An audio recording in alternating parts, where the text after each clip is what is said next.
it stood stationary for quite a while, didn't it? It was just, I don't think they really knew how big it was gonna get. Perfected the formula. It's a website and you can upload videos. Stop there. Yeah. We did it, guys. It's weird that have they monopolized? There's not really another. There's not a competitor, is there? Not that I can Don't think of. disrespect Billy. Oh, right, yeah. They're on there. A competitor in the UK or US markets. Do you think there's like a Chinese Crash Happy out there? Like it's just like our normal episodes, but dubbed in Chinese. You know, like sometimes that happens to like some YouTubers. Yeah. Oh, I thought you meant like videos from there. An equivalent of like there's 5 Chinese guys. That's like talk about Formula One. They all dress up as us. There's one guy, whatever like the Chinese equivalent of Sheffield is, and he's like doing that accent. They have some like joke industrial town.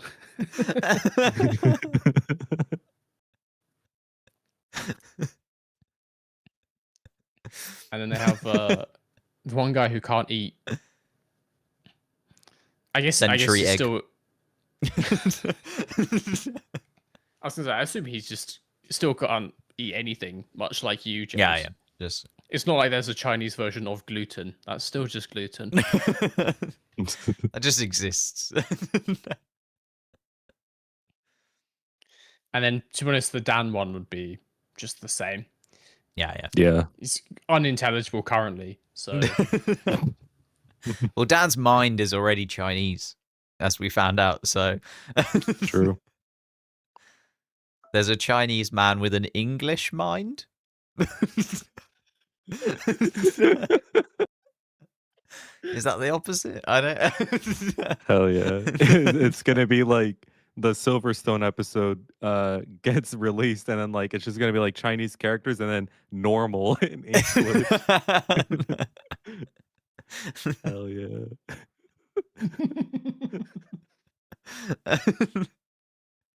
I was trying to think like what's the most British thing that the Chinese Dan could be saying. It's good. Start waffling about eating beans on toast or something. Just go back from Nando's, guys. What's the equivalent of a magic postbox in China? Should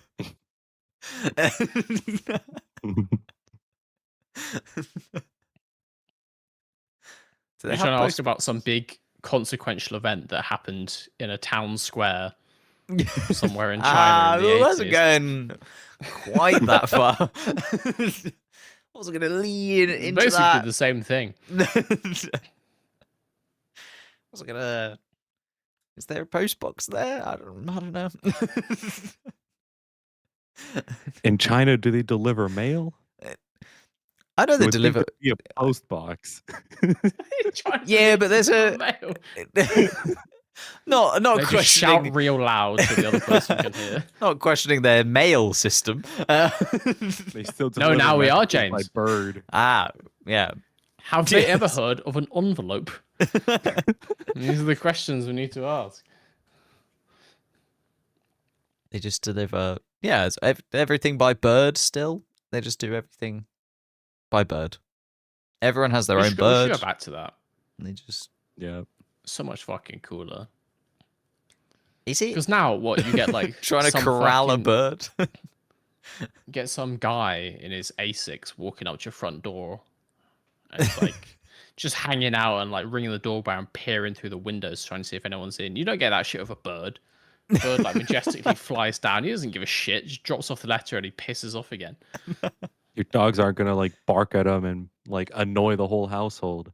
I have a fun story, by the way. Tell me about it. A couple months ago, or no, last month, I went to visit my parents, and as like I'm saying hi, like the mailman comes to like deliver a package, and my dog, because like the door is open, and my dog sees this guy, right, the delivery man, and he just chases him, like fucking barking at it, like wanting to rip his eyes out or some shit. And the poor delivery guy was sprinting around the neighborhood like he's being fucking chased for his life right now. And I'm just saying, if we had messages by bird, we wouldn't have that anymore. I think it'd be big community service. Famously, dogs are super chill with pigeons. I mean, Just living in the house. dogs don't fight birds. Birds have wings. Dogs don't fight birds. Yeah. Dog has never ever tried to chase a bird. Is that like a British thing? I've never seen a dog here chase a bird. What? They know their limits. They know their limits. Dogs are much more realistic in America. Yeah. Well, Grounded. my family dog has killed a bird, so he clearly doesn't know his limits. Yeah, needs to be euthanized. How did your dog get the bird, James? Just in the garden. Just ran after a bird in the garden. If you're a bird and if you get taken out by a land-based animal, you deserve it. Kind of deserve, yeah. Unless the dog has learned to shoot, then in that case, that's tough. Like a Looney Tunes dog. Yeah, exactly. No, I don't know. I can't remember the exact. Just caught it. I don't think we saw. No, the reason we found out is because they brought it in and they put it amongst we had a little basket with some dog toys in it, and they put the bird in the basket of all the toys. And my mum went to go and get a dog toy and just found a dead bird amongst the toys. That's how we then found it. We were like, that sounds nice. They've killed this bird. But you don't know that the dog killed the bird. The bird might have just died into the toys. Yeah, it could have gone causes. Fall damage or something. It was indoors. It just got tired flying. Yeah. The bird was like, maybe I'll stick the landing. Those toys look soft.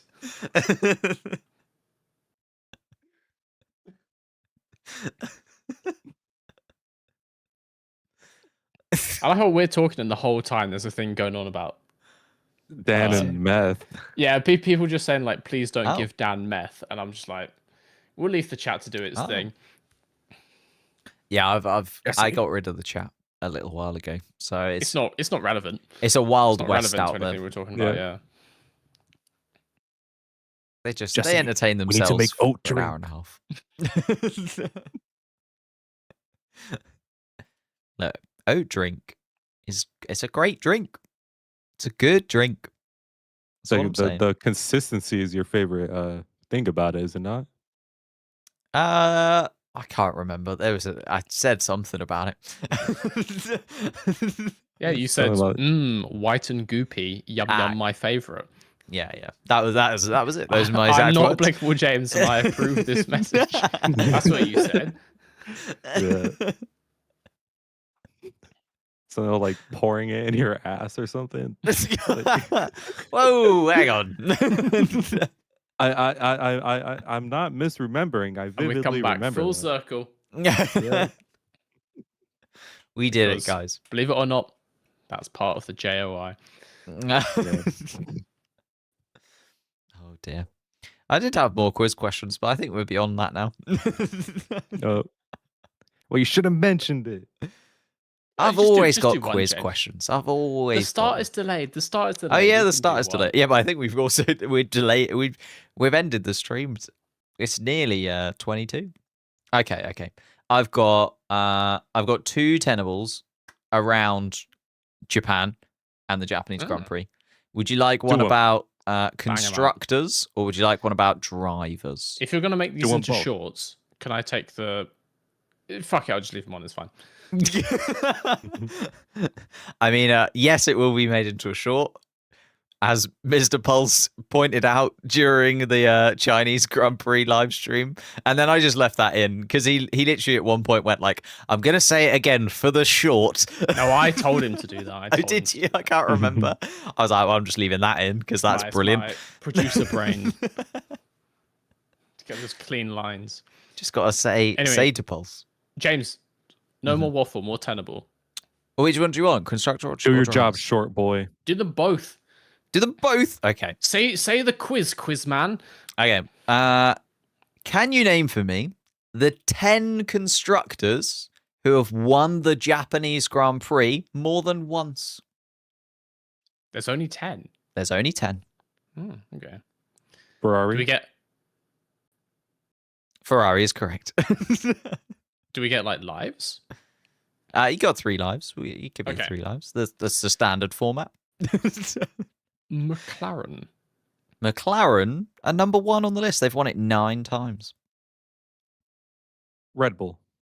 Red Bull number 2 on the list. They've won it 8 times. You said Ferrari. Ferrari were number 3. Mercedes. Mercedes are number 4 on the list. You've knocked out the big 4 there. Williams. Williams, number 6 on the list. They've won it 3 times.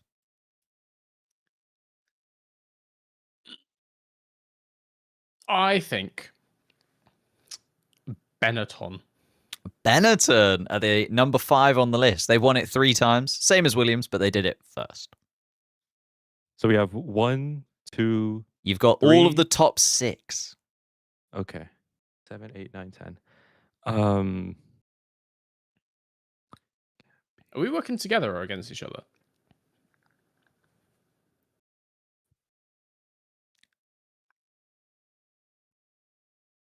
Just no answers to that question. Okay. Well, I was waiting for Duck to maybe say something. Wait, what? No, James, you're the headmaster. You determine the rules. Oh, well, I was just going to give you 3 lives, between you. Okay. I want to say Renault. Renault are number 10 on the list, right at the bottom. Very well done. So they've only won it twice. They've won it twice. 2006, 2008. Who's been good? Like what teams are only good? for a little bit. But only for a tiny little bit. Was it ever won by BMW? It was not won by BMW. Well, it might have been won once by BMW, but I haven't got it on the list. It hasn't won more than once at the Japanese Grand Prix.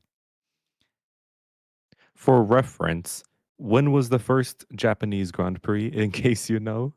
In the 60s. Yeah, 60. Then I'm going to say maybe, as is like a shot in the dark, Lotus. Lotus, number 7 on the list. Okay. 1963 and 1976. How many times did they win it? Twice. So there would have been other teams back then that won it. So maybe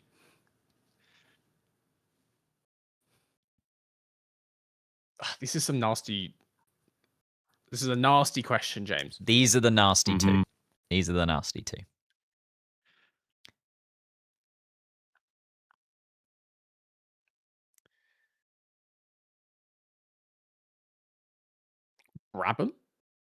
Brabham is not tenable, I am afraid. Damn. This is the last life? Yeah, it's the last life. I can give you a couple of clues, maybe. Gimme. Now. For one of these constructors, it was their home Grand Prix. Ooh. I don't know many Japanese teams, but there's only been like 3. Yeah, there's not been many. Okay. I'm so sorry if I get fucking this. Toyota. I'm so sorry if I get this wrong. Honda. It was not Honda. What? It was not Honda. I know. I thought it was going to be Honda too. That's why I thought it was a good question. It was Nissan. Mitsubishi? Nissan? What the fuck do you mean it was Nissan? That's never been a... In the 1968 and 1969 Grand Prix, apparently. What are you talking about? You're making this is just from Wikipedia. So that's why. Some guy in chat must have changed it. Like no, it's not live from Wikipedia. I took the screenshot like 3 days ago. Who was the other one? What do you even mean? And the other one was March. March. That's a month. Sorry, James. 1968. Yeah. That's non-championship. Oh. Where have I got this? You have ruined this tenable. I haven't. Literally, I typed in. Go on the Japanese Grand Prix Wikipedia page, and it's literally the 10 constructors that have won the Japanese Grand Prix more than once. Scroll down. I literally just nabbed it from there. Yeah, but you're counting teams that have only won it non-championship.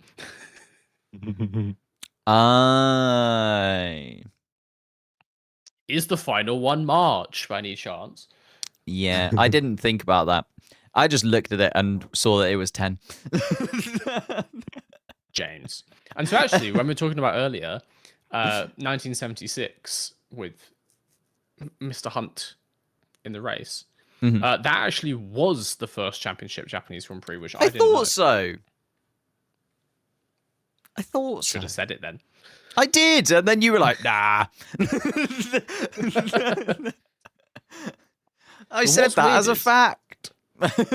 What's really weird is there was another Japanese Grand Prix also in 1976, a non-championship one. So there was just a whole load of Grand Prix happening in Japan. Fair enough. I did not think about non-championship years. I literally just grabbed the thing and I just saw it was 10. This is why no one else is trusted to do stats about the history of this sport. Well, I just didn't read it. I've got I had 15 yes, tenables my point. ready to go. I was trying to find loads of different things. I was trying to make fucking YouTube, whatever it was, drivers that. What was it? Who's that Formula One driver? You're crumbling, James. I'm too tired for this. Yeah, I think maybe we need to end this so James can go back to bed. And I've had such a long week. Well, there is only 13 minutes until the race, till lights out. So, well, no, 23 now. Right? Yeah. So, sorry, 23 minutes, but still. Do you want the other tenable? Because I won't ruin this one, I promise. Yes, quickly. Okay.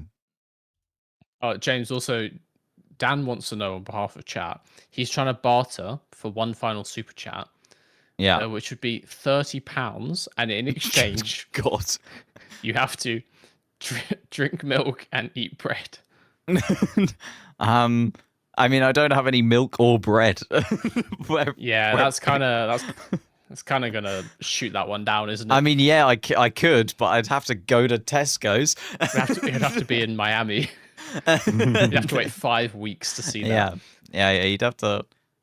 I don't have any milk or bread in the house because I never have milk in the house, and we don't have any bread because I ate the last of it yesterday,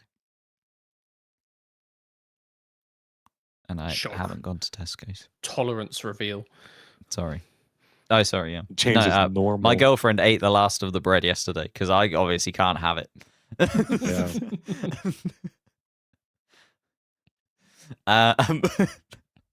Where were we? I've actually lost my mind. James. Oh yeah, one that's not broken. Yeah. Yep. I don't often break them. I think that's the first one, maybe. That's when we find out they're all lies, all the other ones. Every tenable.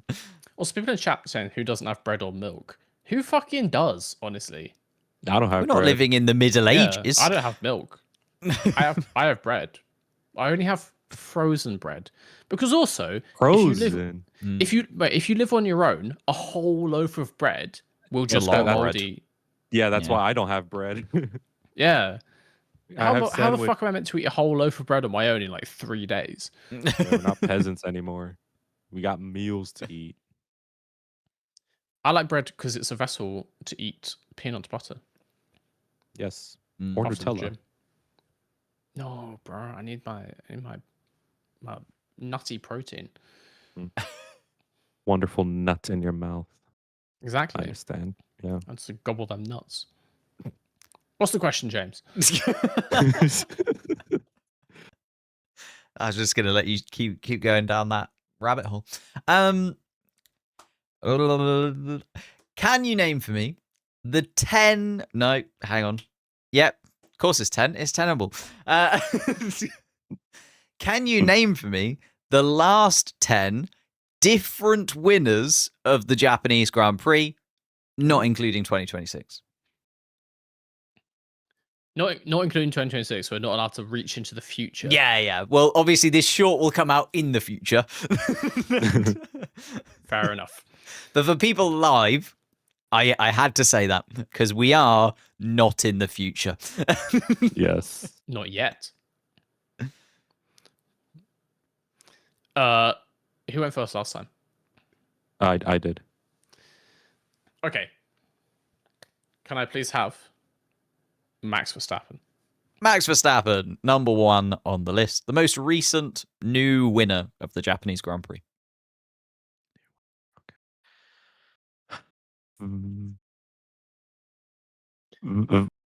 Valtteri Bottas. Valtteri Bottas is number 2. Okay. I wasn't sure. Okay, good.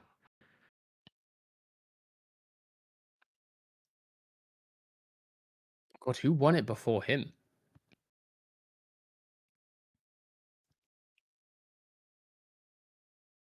Also, we just had a £50 super chat, James, which means you have to eat bread on the podcast. Jesus. Yeah. You better buy the nicest loaf you've ever seen in your life. I need to go buy some bread.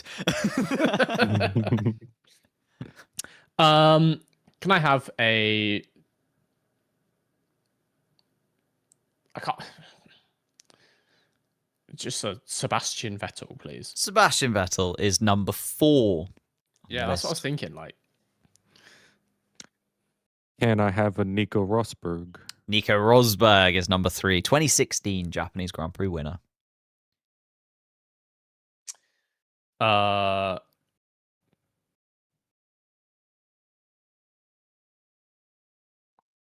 Jenson Button?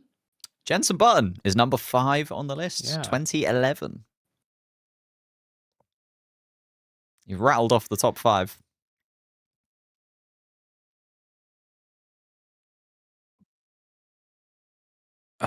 Alonso.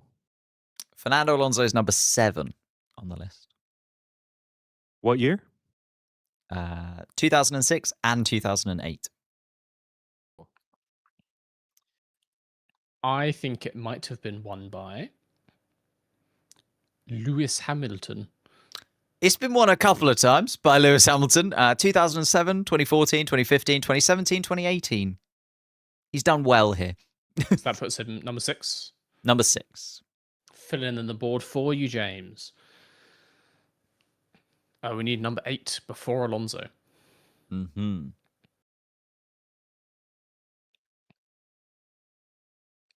Who would have won it? Maybe absolutely wrong. Loads of times in the early noughties. Fuck. Kimi Räikkönen. Kimi Räikkönen's number 8 on the list. I'm trying to think, actually, because he might be outside the top 10, so I might not say the German man.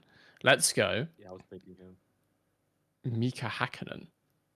Mika Hakkinen is not tenable. Damn. Did he ever win it? Did he just not win it? Possibly. I haven't got the list in front of me. So we have the top 6? We have the top 8. We have the top 8. Yeah, the top 8. Oh, Yeah. so we have 7 as well. Okay. So it's who won it before Raikkonen now. Raikkonen won it, what year was it? 2004? 3? 5? 2005. Yeah. Okay. I'm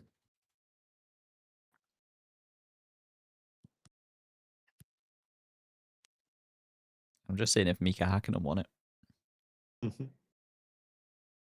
This is like a complete shot in the dark, so I'm sorry if I sell Jacques Oh, yeah, Villeneuve. Mika Hakkinen did win it, but it was 1999.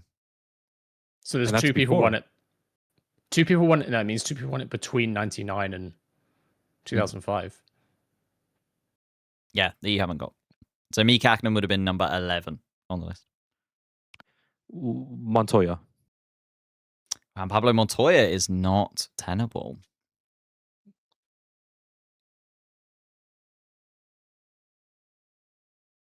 Barrichello? Barrichello is number 9 on the list.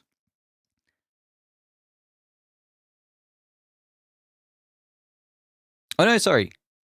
Number 10. Yeah, number 10 on the list. Number 10 on the list. Don't screw this one up. Barrichello is number 10 on the list. So there's one person who won it between Barrichello and Raikkonen. Barrichello won it in 2003. Raikkonen won it in 2005. The fuck won it in 2004?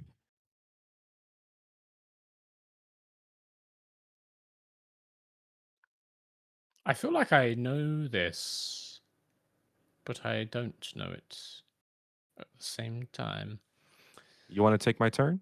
Nope. Okay. You've mentioned him. You kind of skirted around him a bit. Don't tell me it's Michael. Yeah, Michael Schumacher won it in 2004 between didn't he win it in Raikkonen and Barrichello. But didn't he win it in like 1996, James? Yeah. Yeah, but it's the most recent wins. No, you said most recent new winners. Yeah. Oh. Not most recent winners. I ruined this one too. Oh my god. I shouldn't be allowed to do Tenables at 4 a.m. I'm sorry. Most recent different winners, right? What I'm going to do for next stream is not plan the quizzes Turn up after I've woken up at 3 a.m. But can I confirm you were talking about most recent different winners? Yes, yeah. But what you said was most recent new winners. Yeah, I'm sure. That is but different. Maybe he didn't say it. Maybe we misheard him. No, he explicitly said new winners. Did I say new new winners? You did. I've got different winners It written in front of me. It might have been me who said new winners then. Did I say new? Maybe I screwed us over. Anyway. We're all guilty. It happened. Fucked it up. I think that's a good time to end the stream. Yeah. Yes. What I'll do next time is plan the 13 questions the day before the stream. Maybe do it like a week before and run it past like a focus group. yeah. Trial runs. Run it quickly by a focus group. Just gotta double check it. I don't know. Chat can tell me if I said new or different. I've got different written in front of me. That's what I meant. And you've also got written down that the 1966 Japanese Grand Prix was won by Nissan. I have. Right, 1968. So, my bad. I think that's perfect time to say thank you guys for joining us. Thank you guys. We've got a Grand Prix starting in 12 minutes time. I'm going to go. Thank you for all of the super chats and bits and pieces and supporting the channel. Yes. We will be all your bread money, James. Live bread money for Miami. Don't forget I've got to it. do it on the podcast. Yeah, this Monday. This Monday.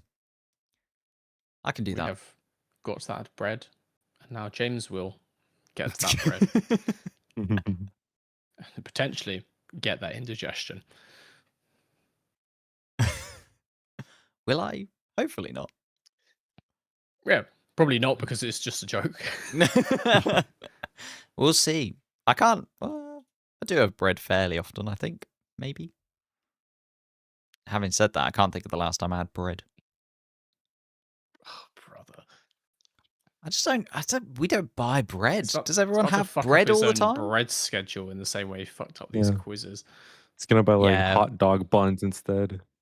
Look, That's still bread. in my defense, I've had a long term of teaching. It's been exam period. We've had to Oh, get up here's a question, early James. for all Are of these Are things. you about to do a race watch along? Yeah, it's gonna be interesting. Well, I was just about to plug anyone who would like to continue watching it live, like watch the race with someone. James is doing a race watch along, and it will be the exact same quality as the last hour and a half has been, presumably. Look, I'm waking up now. Maybe I should stand up. Maybe that's the thing. Yeah, that's Maybe why I should. stood up I for should this. never sit down. That's why I stood up for this. It was a good Can't plan. fall asleep standing up. It's well known. Science. Science. Anyway, thank you guys for joining us. Enjoy Thank the Grand you. Prix. And we shall be back for Miami. In 5 weeks. Yeah. It's a little break that we've got.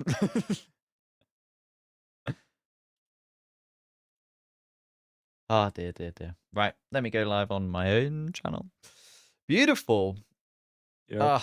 Sorry about the tenables. I fucking don't know. Don't worry, it was hilarious. It's all good. It's all good. I can barely see straight at this point. But I have now got a week off work, so I will reset my mind. Okay, sleep, maybe. Yeah. Do some sleeping. It's required at this point. It's required at all points, James. No. For life. Well, we did the Brighton trip. When was that? Like 5 weeks ago. And then I've had literally 5 solid weeks of work, Grand Prix, like. And these weekends have been brutal. It's now hitting me. These early morning streams. They want to do a quadruple header at the end of the season, by the way. Ooh. Are they talking about that? Yeah. So adding a race after Abu Dhabi? No, like in between, and it's going to be Jeddah. So they shift Abu Dhabi back, basically. That, or they slot in Saudi Arabia somewhere in between. But it's already a triple header with only 1 week. Oh, I see. So it's probably going to be like... Yeah, they'd have to move a Grand Prix back somewhere. They have to like move Abu Dhabi back and then put it in that gap type of thing. Yeah, probably. Fair enough. I hope that doesn't come true. But as long as... I mean, if they're going to do that, probably better to do it as Jeddah rather than Bahrain, right? True, yeah. Should probably be more interesting. Or just don't do it. Yeah. Also, if you're going to slot a race in, maybe don't try and slot in another Middle Eastern race. Yeah. Maybe no indication. I don't know, actually. I was going to say maybe a European race, but I don't think there's many gaps in the calendar for Europe either. I think they're pretty much like double headers, triple headers. Not in December. You can maybe do not in December. As in, like, they could have maybe put in like a round between. And I was trying to look at the calendar, and I was going to say like maybe Netherlands and Monza, but then that would be a quadruple header too, because Madrid is the week after. And then same if they put one between Madrid and Azerbaijan, that would be a quadruple header. Yeah, the only way it can work is you have to move existing weekends. Yeah, they'd have to shuffle one backwards. Which doesn't really work if you sold tickets, but I'm assuming the Middle East ones would be easier because there's less people go to them. Yeah, possibly. Yeah. But Abu Dhabi's not going to give up its finale status. No. I could see them moving back just a week, moving Abu Dhabi back, because that's the kind of place when they'll just send out an email, be like, hey, we know you bought tickets and booked hotel and flights, but it's a different weekend now. But we've changed our minds. It's the kind of thing they would do. Yeah. Right. I'm going to go live. I'm going to head out. I'll see you very soon. Yeah. Same. I'm going to take these off. Right. Bye-bye. Bye. Boom.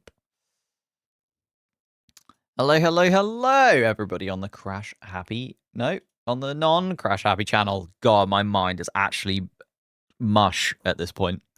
It's hit me this morning that my mind is actual mush. How are we doing? How are we feeling? We've been live on the channel for a little bit. Apologies, we kind of ran over because the race start was delayed. So we ended up just kind of chatting over on Crash Happy. If you haven't seen those men before, that was the Crash Happy channel. You can subscribe over on youtube.com/Crash Happy Podcast, where me, Mr. V, Mr. Pulse, Formula Duck, and Dan No Skill chat Formula One, do random stuff. And we have a lovely little channel all together over there that we work on. And it's really fun. It's probably like the best thing I've done on YouTube, if I'm honest, or like my favorite thing that I've kind of started and going with. But we are live on the main channel, my channel, for now. Let's pop your predictions up because we are getting closer and closer to the start of the race. Why did that guy have underpants on his head? That's just a thing he does. Just a thing that he does. Slider donated 50. I know the donations over on the Crash Happy channel have been crazy in recent weeks. They just love it. There's Dan No Skill just pulling the strings and getting in those super chats. But we very much appreciate it. Thank you for coming over if you have joined us from the Crash Happy stream. Apologies that I was all over the place. But there we go. That's sometimes what you have to deal with. So sometimes I'm not a professional. And that's just the case. Just quickly grabbing the bits and pieces for for today's stream. But these were your guys' predictions. So if you do want to get involved in the predictions prior to the stream, they are over on the posts tab. Usually put them out sort of a few days before, hopefully the week before the Grand Prix itself. You guys had George Russell as your likely winner of the Japanese Grand Prix, with Kimi Antonelli and Charles Leclerc on the podium in that order behind him.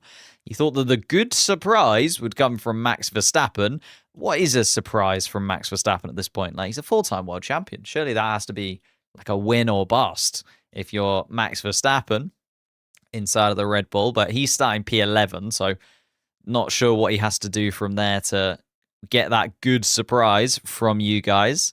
And then alongside that, you said that Mercedes would be the best team on the grid. And once again, you've put Aston Martin at the bottom, in both Fernando Alonso having the worst time of all the drivers and Aston Martin having the worst time of all the teams. And we are just a few minutes out from the start of the Grand Prix. What's the chances that Piastri does not start again? We do not talk about those things. We only have positive affirmations for the McLaren boys. They're both going to start the race. They're both going to finish the race. They're both going to score some points, possibly even one of them on the podium, although that may be sort of a little bit of a push. In terms of this week, we've got the Suzuka circuit, 2 straight line mode areas. Is that what they're called? Straight zones, fast zones, straight lines, 2 straight lines where the drivers are allowed to activate straight mode. And of course, the overtake button that has the detection point just towards the end of the lap there that you can see. It should be a fairly interesting one. Like, I like the fact that we've started the year with 3 very different tracks. Like, Australia, China, Japan are all very, very different in how they're built, in the sort of things that you need in terms of a Formula One car to go quickly, and also just very different styles of races that we should see from all 3. And China was very entertaining. Australia was very entertaining. So I'm hoping that Japan will be exactly the same, and also the most entertaining it can possibly be. In terms of tyre compounds, C1, C2, C3 this weekend, C3 being the softest compound of tyre available to the cars. I don't know how tyre degradation is going to play out. We haven't really seen tyre degradation be too much of an issue in either Australia or China. Doesn't seem to be like a limiting factor in the same way that it maybe was in years prior. Although actually, looking back at last year and the last couple of years, the ground effect cars had pretty much nailed looking after their tyres. Like, a lot of people were able to get away with almost 0 stop strategies, weren't they? So tyres haven't really been a massive factor for a little while now. And I think actually that's a good thing and a bad thing. Like, I like the fact that you can still defend from somebody. It's not just an automatic overtake if they are on slightly better tyres than you. But at the same time, I'd like to see maybe a little bit more tyre variation in terms of strategies and stuff. Like, if you look at the grid today, everybody is starting on the medium compound tyre, apart from Valtteri Bottas, who is starting on the hard. So, like, everyone just seems to think, might as well start on the medium. It's always the better tyre to start the race on. And then they'll probably swap onto the hard compound tyre. And that might be that, depending on if there's any, I was going to say weather, but there's 0% chance of rain. So I don't think there'll be too much kind of strategy element to this race. I think it will be pretty much all out, go, go, go, and go as fast as you possibly can. In terms of the Drivers' Championship, we've got the 2 Mercedes boys at the top, of course, followed by the 2 Ferraris. Ollie Behrman sits 5th in the Drivers' Championship at this moment in time with Lando Norris. Gasly in there as well in 7th place, which is very, very impressive considering where he's at. Max Verstappen down in 8th place. And then we've got the 2 Racing Bulls rounding out the top 10 at the moment. I don't think, we can really look at the Drivers' Championship board too much this early in the season. Like, I know that the Mercedes team look very, very dominant at this point, but I do think we've got enough of the championship ahead of us where that could most certainly change. Ferrari are bringing upgrades. McLaren are bringing upgrades. Miami could look quite a bit different, even if the championship doesn't change too much in Miami specifically. This championship could change dramatically by even the summer break, let alone the end of the season. Phew! In terms of the grid, we're almost there. Antonelli and Russell already getting underway for the formation lap. Oscar Piastri starting in 3rd place behind them in the McLaren and is on the grid and going to start a race. Oscar Piastri just needs to get round the formation lap, and we are almost there to actually see a racing lap from Oscar Piastri that isn't part of a sprint race this year. Charles Leclerc starts in 4th place, Lando Norris 5th, Lewis Hamilton 6th, sort of that mishmash of McLaren and Ferrari on the 2nd and 3rd rows of the grid. Obviously, we know Ferrari starts are strong, though, so will they be able to take that advantage and be able to jump at the start even up towards the 2 Mercedes cars, as they have been able to in the first 2 Grand Prix of the year? Pierre Gasly, sitting best of the rest in 7th place, has done wonders inside of that Alpine. I know that his qualifying has always been good, Pierre Gasly. Like, even last year, managed to get 10 pole positions in an absolutely dogged Alpine car. He's getting those Q3s in now as well during 2026, which is lovely to see. Isaac Hadjar, Gabriel Bortoleto, and Arvid Lindblad were the other 3 drivers that managed to make their way through to Q3 last time around. Max Verstappen starts in 11th place. It was a very disappointing qualifying for Verstappen, and to be honest, the race starts have not been fun for Max Verstappen either this year, so I think if he can just stay 11th going into the first 5 corners, that would be absolutely amazing for him. Esteban Ocon in 12th place, Hulkenberg 13th, Lawson 14th, Colapinto 15th, and Carlos Sainz 16th, with the other drivers that dropped out in Q2 with Max Verstappen. Finally, Alex Albon, Ollie Behrman, Sergio Perez, Valtteri Bottas, Fernando Alonso, and Lance Stroll at the back of the pack. Ollie Behrman probably the one to watch there in 18th place. He has been phenomenal at the start of this season, scored points in every available point scoring session that we have had. He's trying to make that 4 in a row. Starting from 18th place, though, it's going to be a little bit of a tough afternoon for Ollie Behrman to keep that streak going. How are you all feeling, though? We've got some Let's Go Russells in the chats. We've got Russell, Russell love, actually, in the chat at the moment. Hope Max just gets a respectable finish. Yeah, I'd quite like Max to just finish the Grand Prix too. I think the problem is, like, with the Red Bull and how it is situated, even if it's a brilliant race from Verstappen, are we actually going to get anywhere close to even the back of Lewis Hamilton? Probably not. I don't know.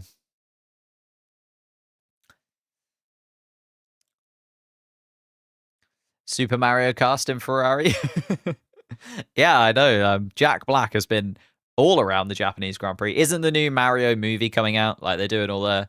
Is it Mario Galaxy movie? I haven't seen the first one, if I'm honest.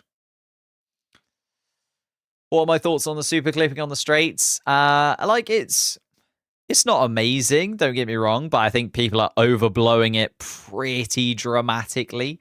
I'd much rather they have clipping on the straights and maybe qualifying is not the most exciting Saturday in the world, but then we have the races like we've had in Australia and China. Formula One became a qualifying championship for a very long time in recent years. Now, at least, we are getting some interchange in positions, and I'd much rather that. But let's focus in on the start of the Grand Prix then.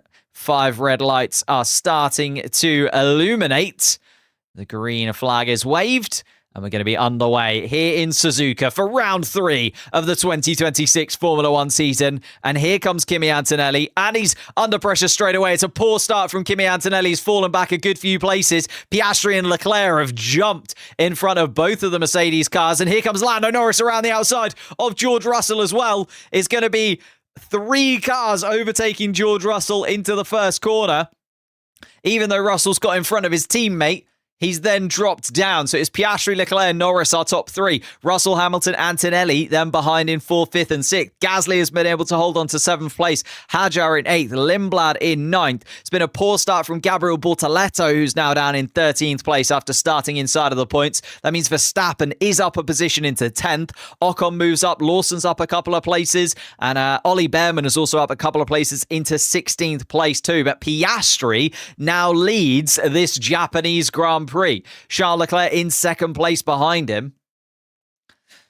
And I said during the Crash Happy podcast just before this that I thought Ferrari might get the first win of the season outside of the Mercedes teams. Have I jinxed them? And now I've opened the door for Oscar Piastri. We'll have to wait and see. Oscar Piastri leads this Grand Prix. Lap 1 of Suzuka coming towards a close as they all come around towards the final sector. Charles Leclerc putting Piastri under pressure already. Lando Norris having to keep George Russell at bay. Kimi Antonelli going from pole down to 6th place. And now fighting with Lewis Hamilton for 5th. Pierre Gasly also trying to keep Hadjar at bay behind too. Hadjar having a little look at the Alpine. Here comes George Russell to make a move. Oh, no, sorry, it's Kimi Antonelli on Lewis Hamilton. And Antonelli gets past Lewis Hamilton comfortably down the straights. The Ferrari just really does not have the top line speed that the Mercedes car seems to have. And Kimi Antonelli now up into 5th place and down 4 positions from where he started. Arvid Lindblad also up a couple of places, has just dispatched Isaac Hadjar. Lindblad now up into 8th place. Isaac Hadjar now in front of his teammate Max Verstappen. What a start to this Japanese Grand Prix. The chaos of Mercedes not being able to get off the line effectively has allowed the two McLarens to jump up and Charles Leclerc into the podium places. And now we are all over. Oh my goodness me, it's getting a little bit close between the two Red Bulls. Isaac Hadjar goes a tiny little bit wide as they go through the Degners. Max Verstappen looking at the back of his teammate. And Verstappen actually getting in front of Isaac Hadjar. Hadjar down into 10th place. Max Verstappen up into 9th for now. Now under pressure from Esteban Ocon behind as well, Isaac Hadjar. And Hadjar is falling backwards as Ocon has a little look, but not able to make the move for now. Liam Lawson also now fighting at the back. Oh, the battle is still going on. Max Verstappen versus his teammate. And Verstappen just about keeps that position in front of Hadjar as Hadjar tries to make a lunge on his teammate. But he's opened the door for Esteban Ocon to then down this pit straight to go for a move. And Ocon is up into the point scoring places. Isaac Hadjar tried to make a move on Verstappen, lost out, and then also lost out to Esteban Ocon as well. Franco Colapinto takes over from Gabriel Bortoleto for 13th place too, and Ollie Behrman now up into 15th place ahead of both Williams cars. Oh my goodness me.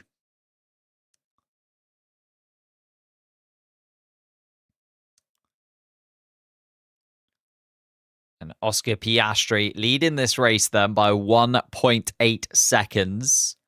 Oh, yeah, the multi-viewer is having a little bit of a weird moment. Ah, you know why? Boop. I think I was on the wrong one. Good point. Thank you, Kelly. This is why we have other people here to keep me earnest. There we are. Piastri 1.4 seconds ahead of Charles Leclerc. George Russell 0.8 seconds behind. Lando Norris has dropped a position to 4th place. Kimi Antonelli right on the tail of the McLaren of Lando Norris to Piastri. Trying to get a lead out there, but Lando Norris showing that the McLaren in the middle of the pack doesn't quite have the pace to live with the Mercedes cars at the moment. Here comes Kimi Antonelli. And George Russell is having a little look at Charles Leclerc, and George Russell saunters past the Ferrari too. I'll tell you what, even though the start of the race was poor from Mercedes, they are looking absolutely lethal when it comes to straight line speed here in Suzuka. George Russell already back up into P2 with the fastest lap of the race by a considerable margin as well. George Russell 1.34.4 134. Oscar Piastri at 134.9. 0.5 of a second lost between George Russell and Oscar Piastri just last lap. Charles Leclerc up into third place from where he started, but down behind George Russell now. Max Verstappen trying to close in on the racing balls of Arvid Lindblad. Lindblad also has fallen a couple of seconds behind Pierre Gasly in the battle for best of the rest. Pierre Gasly in that Alpine looking very solid indeed for now. And Isaac Hadjar hasn't been able to get back past Esteban Ocon, so Ocon still up in the point scoring places. Ollie Behrman has been able to dispatch Gabriel Bortoleto. Bortoleto now down in 15th place. The race pace of the Audi clearly not there this weekend. And the Audi sort of falling away, even though Bortoleto started this race inside of the top 10. He's down 6 positions to 15th spot. Straight line mode being used. Kimi Antonelli right under the rear wing of Lando Norris, and not able to do it this time around. Lando Norris knowing how to defend. Kimi Antonelli knowing how to attack. And he's not going to make it easy for the McLaren driver.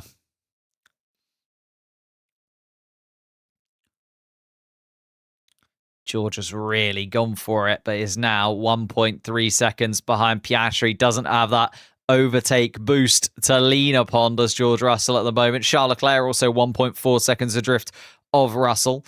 Lando Norris a second behind the Ferrari. Antonelli closing in to the back of Lando Norris's car. But Kimi Antonelli not able to go for the move for now. Lewis Hamilton's kind of been a little bit left behind. There's been a lot of interchange of positions in the top 6. But Lewis Hamilton sort of dropped down to 6th place and has stayed there for a little while now. Isn't quite part of the top 5 battle in the same way. Is still within a second, though, Kimi Antonelli, so could close into the back of the Italian driver using his Italian car. Pierre Gasly, 2 seconds adrift in 7th place. Max Verstappen has been able to dispatch Arvid Lindblad going around this lap, and Verstappen up into 8th place. Lindblad down in 9th. Esteban Ocon in 10th place.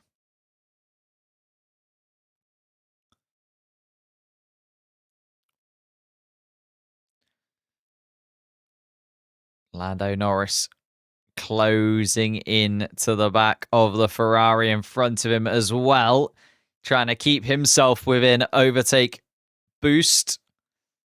Oh my goodness. Oh, George didn't have as slow of a start.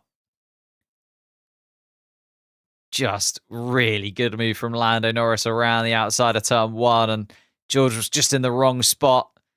Piastri was already by him. It wasn't a great start from George Russell in any sense, but it wasn't absolutely horrendous like Antonelli's was. Antonelli just basically stops.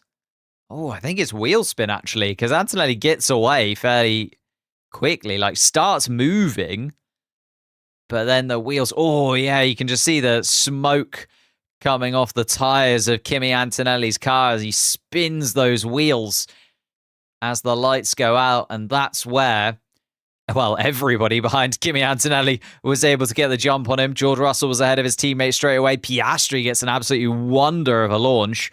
Charles Leclerc the same behind. It's a brilliant, brilliant start to the race from Oscar Piastri, and he is still leading it now. Here comes Piastri to start lap 7 of this Grand Prix with Russell in tow. Charles Leclerc's dropped back a little bit, and Lando Norris now within overtake range of Charles Leclerc. Antonelli's still there as well, so we've got a little trio from Leclerc to Antonelli coming through the S's all together. Lewis Hamilton's just dropped to, just within a second. Lewis Hamilton now was just over a second behind that trio in 3rd, 4th, and 5th. Gasly still 7th place. Verstappen is 4.6 seconds adrift in 8th place. Esteban Ocon has been able to also get past Arvid Lindblad, who's dropped down a couple of positions since we last checked in with him. Lindblad now down into 10th place, still inside of the point scoring places, but Isaac Hadjar looking at the back of that Racing Bulls car and ready to pounce. And Gabriel Bortoletto has actually been able to get back past Ollie Behrman as well. So there's interchange of positions here and some real tete-a-tete head-to-head battles going on down the grid. Oscar Piastri, though, trying to escape away as much as he possibly can from George Russell, but Russell is coming at him with some fast laps. Looking at the last lap, George Russell at 134.7, Piastri at 135.1, so is 0.4 of a second in George Russell's favour, and you can see that he is just closing in lap after lap, and he is definitely the closest he has been as they start lap 8 of this Grand Prix. The Australian leading the race for now, but George Russell closing into the back of that Mercedes car already. Lando Norris actually having a little look at the back of the Ferrari of Charles Leclerc as well, and Kimi Antonelli behind Lando Norris, trying to stay with that duo ahead of him. Antonelli's in an awkward spot because he kind of wants Lando Norris to go for a move to see if he can get the double overtake. He knows that George Russell has been able to get that Mercedes car past those two, so he knows that the pace is inside of the Mercedes car, but he's not quite able to make it past as of yet. Piastri coming around turn 11 with George Russell in tow, then a couple of seconds back to Charles Leclerc, Lando Norris, and Kimi Antonelli. They're all looking for those places to overtake alongside those places to recharge. That little back and forth that you've got with these 2026 regulations. You can go for a little bit of a boost. You can gain yourself 1/10 of a second, but does it then cost you somewhere later on in the lap? As Antonelli looks brilliant, and George Russell absolutely flies through 130R, and George Russell into the chicane, gets past Oscar Piastri. What a move from George Russell, then tries to break the toe as they go down towards turn 1, but Oscar Piastri is going to come back at him down towards turn 1, uses a little bit more of his battery and gets the move back. Oscar Piastri leads this race once again. What a move from George Russell through that final sector. Came out of absolutely nowhere. Just round turn 15 like a rocket, down towards 16, up the inside of Piastri, but then Piastri comes back at him through turn 1, and Piastri leads the race once again. Lando Norris having a little look at Charles Leclerc down in towards turn 1 too. It's all change in the top 5. It's nowhere near settled at this point.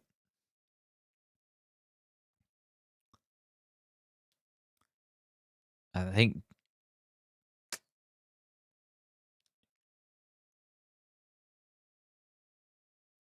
here we are then. It's a little overtake, a replay, sorry, this overtake from George Russell. Oh, and the gap was there, just kind of opened up for George Russell. Just managed to get such a brilliant sling around turn 15. But then Piastri able to get back at him, gets the toe down towards turn 1, a little bit more battery as well, and then jumps back into the lead of this race. That's the skill. You can use that little bit of extra battery. As I just said, you can gain 1/10 or 2 by using that extra boost, but then it can cut into you. As these three continue to fight, and Kimi Antonelli is right underneath the rear wing of the McLaren as they come through the final chicane. Here comes Kimi Antonelli, not gaining any more.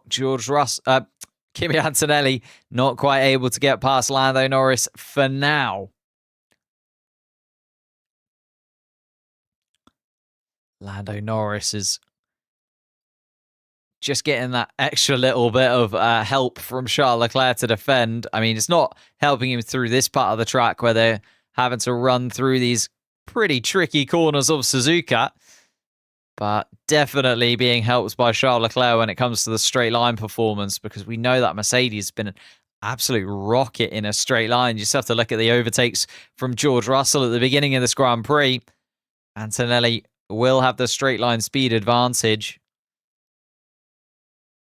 Still within overtake range, though, Lando Norris, and therefore able to use that extra half a megajoule of energy, and it's working in his favor for now. Piastri leads, Russell second, Leclerc third, Norris fourth, Antonelli fifth. A real top 5 battle that we've got going on right now. Lewis Hamilton has slotted himself into 6th place comfortably. It's maybe just looking after his tyres that little bit more. He's 1.9 seconds adrift of Kimi Antonelli. Pierre Gasly is in 7th place for Alpine. 4 seconds back from that is Max Verstappen in 8th place. Gasly is looking in a world of his own this afternoon as best of the rest. Esteban Ocon, 2.2 seconds behind Verstappen, and then Lindblad just inside of the top 10, but is under pressure from Isaac Hadjar, who is within overtake range of the Racing Bulls car in front.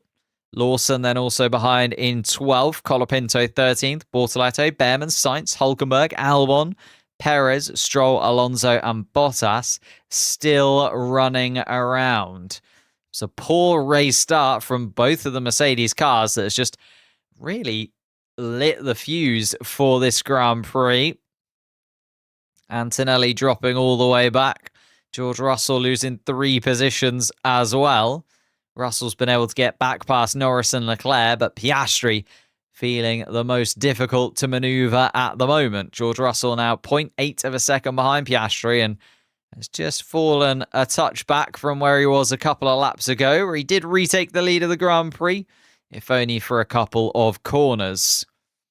Piastri still at the front for now. Charles Leclerc has actually opened up a little bit of a gap to Lando Norris, and Norris now struggling because he's not within the overtake mode, and Kimi Antonelli has looked at what George Russell did a couple of laps ago and been told over the radio, maybe that's the area to go for the overtake, and he's done it himself through turn 15, gets that launch of the Mercedes, and Kimi Antonelli up into 4th place once more. Lando Norris down into 5th, and we'll try and hold on to the back of this pack and keep Antonelli and Leclerc within his sights. Piastri saying that the front left has a narrow band of graining. So the tyres starting to just fall away from Oscar Piastri's car. We're expecting just a one-stop strategy here for the majority of the grid. A medium compound tyre onto a hard compound tyre to run all the way to the end of the Grand Prix. But it's also, when do you do that? Is there going to be a safety car? Is there going to be a virtual safety car? We haven't seen any reliability problems as of yet at the start of this Grand Prix, but never say never. The 2026 regulations are a little bit of a minefield for everybody involved.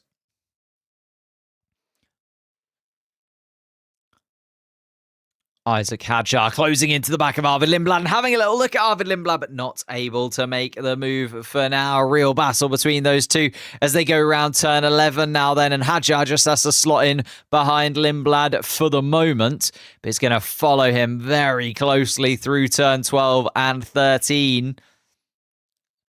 And let's see if he goes for that maneuver. The straight line power advantage that he'll have with that little bit of extra battery. Hadjar closing into the back of Lindblad. Lindblad's got a little bit of a battery pack behind him as Hadjar in 11th place is trying to get back into the point scoring places. They come through turn 15. Lindblad down towards turn 14 under pressure from Hadjar again, but able to just about keep his Racing Bulls car in front. Hadjar not able to get back up into the point scoring positions for Red Bull at the moment. But you can see Hadjar, Lawson, Colapinto, Bortoletto all within a second of one another. Starting to get very, very tight in that midfield pack. And that final point scoring place, well, there's a few drivers that feel like they could certainly have a little go at taking that 10th place position. What's happening to Verstappen? Kind of in a bit of a no man's land, to be honest. Like, 7th, 8th, and 9th at this moment in time have just disappeared into nowhere. Gasly is 5 seconds adrift of Hamilton, but also 5 seconds ahead of Verstappen.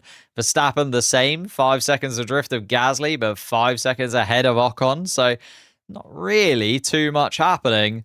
And looking like P8 is going to be where Max Verstappen ends up this weekend, unless there's a big swing in his favor, a safety car at just the right time, or a virtual safety car that deploys just as he can get into the pits. Antonelli, though, closing into the back of Charles Leclerc. And Antonelli looking very racy indeed, as Antonelli has a little look down towards turn 1. But the Ferrari stays ahead, and Antonelli was 4.5 tenths of a second quicker than Charles Leclerc on that last lap. The Mercedes car starting to come into its own, and Charles Leclerc possibly struggling on those tyres a touch, as Liam Lawson is the first driver to decide that he's had enough of his tyres. Max Verstappen complaining about a couple of steering issues, possibly. Aston Martin is slow. Yeah, Aston Martin not having the best start to the season, it has to be said. Although Liam Lawson is now at the back of the pack, has pitted. Has come out a little bit behind. Where is Liam Lawson? Oh, no, Liam Lawson can't be that far back. Where is Liam Lawson? Lawson's between Hadjar and Colapinto. Oh, it possibly is a little bit of a problem with Liam Lawson's telemetry, because he can feel something dragging along the ground, he said, when he was coming into the pits, Liam Lawson. But I'll keep you updated on that. So Lawson is currently ahead of Franco Colapinto, so sits in 12th place. There you go. It's updated for you. Antonelli having a look at the back of Charles Leclerc. Here we go, down towards turn 1 once again for lap 15 of this Japanese Grand Prix. And Antonelli does have a little look once more, but catching, not quite enough to get in front of Charles Leclerc for now. Lando Norris has fallen a little bit behind this trio. Piastri on the radio. If we hold track position, I think we can hang on to this. So Oscar Piastri, very optimistic of a McLaren win, and I would absolutely love to see it. Piastri looking comfortable now at the front of this Grand Prix. 1.2 seconds, the gap between Piastri and Russell at the front of this pack. It's Charles Leclerc and Kimi Antonelli fighting for the final podium place. There's the real battle at the moment. Lando Norris in 5th, Hamilton in 6th, Gasly, Verstappen, Ocon, and Lindblad inside of the point scoring positions for now. Isaac Hadjar down in 11th place, still trying everything in his toolbox to get past Arvid Lindblad, even having a little look. And actually, it's a black and white flag coming for Arvid Lindblad for moving under braking. So the Hadjar-Lindblad battle is continuing. As here we go, Kimi Antonelli, similar to what he did for Lando Norris, comes around turn 15, gets that launch around. Oh, it gets a little bit out of shape coming out of turn 18. That should give Charles Leclerc a little bit of a rundown to try and regain that podium place from Antonelli, and it does. So Antonelli got the move done, round turn 15 into turn 16 once again. Seems to be where Antonelli likes to go for the maneuver, but wasn't able to do it this time around, and then got a little bit out of shape as he came out of turn 17 and through 18. Oscar, thoughts on going early to be sure to defend? Oscar Piastri sounding very calm inside of that McLaren car and wanting to just keep track position. So they're thinking about pitting early. Still only Liam Lawson who has decided to make the change. We are looking at the next sort of 5 laps, I would say. The majority of the grid deciding on when they're going to make their pit stops happen.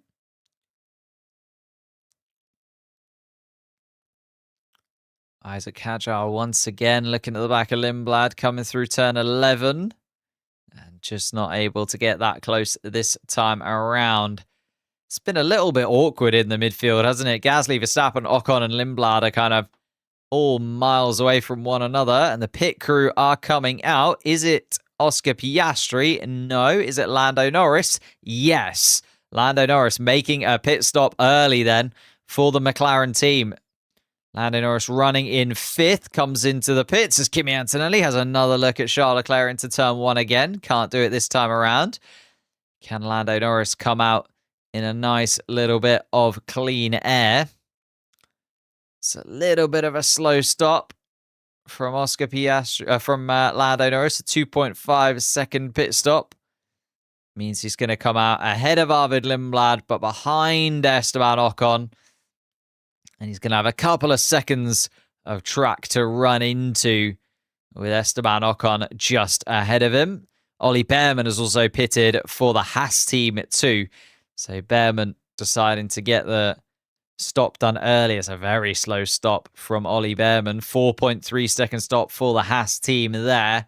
It's not helping him on his run back towards the point scoring places.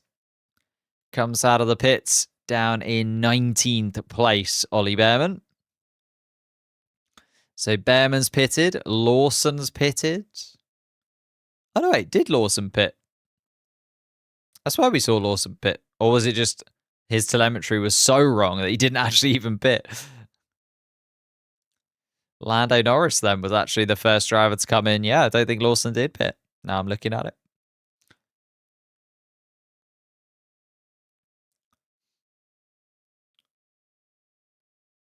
Oh, thank you for the super chat, Pixel Cookie. Thank you, mate. That's absolutely amazing. Appreciate that. Charles Leclerc into the pits then.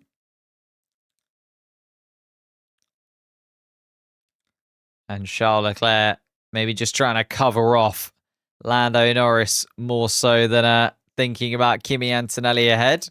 Here does come Lando Norris, who's been able to get past Esteban Ocon, but is still behind the Ferrari of Charles Leclerc. So Leclerc slots into 7th place. Lando Norris up into 8th place now.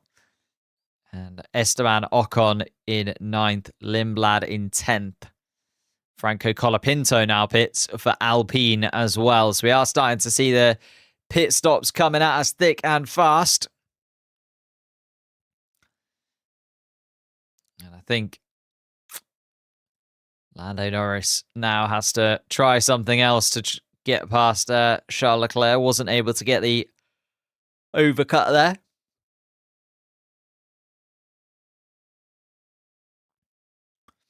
Oscar Piastri still leading this race and actually elongating his lead to 1.8 seconds from George Russell. Piastri looking comfortable at the front of this Grand Prix. Piastri was told box, and Piastri is in. So Piastri comes in. Russell continues. So Russell is going to take the lead of this Grand Prix for now once again. Piastri comes into the pits. He's maybe trying to spot a little bit of a gap, possibly ahead of Pierre Gasly. Looking at the lap times. Piastri's in. Piastri is out. Gasly goes past. So does Max Verstappen. And actually the gap that Piastri comes out into is behind the 4-time world champion, who now moves up into 5th place. Piastri down to 6th. Kimi Antonelli just sets the fastest lap of the Grand Prix. I think he knows this is his opportunity to get ahead of Charles Leclerc through the pit stops.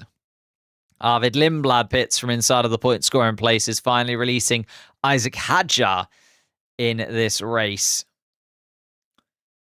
Kimi Antonelli knowing that the Mercedes car has the pace to certainly get in front of the Ferrari and into the podium places.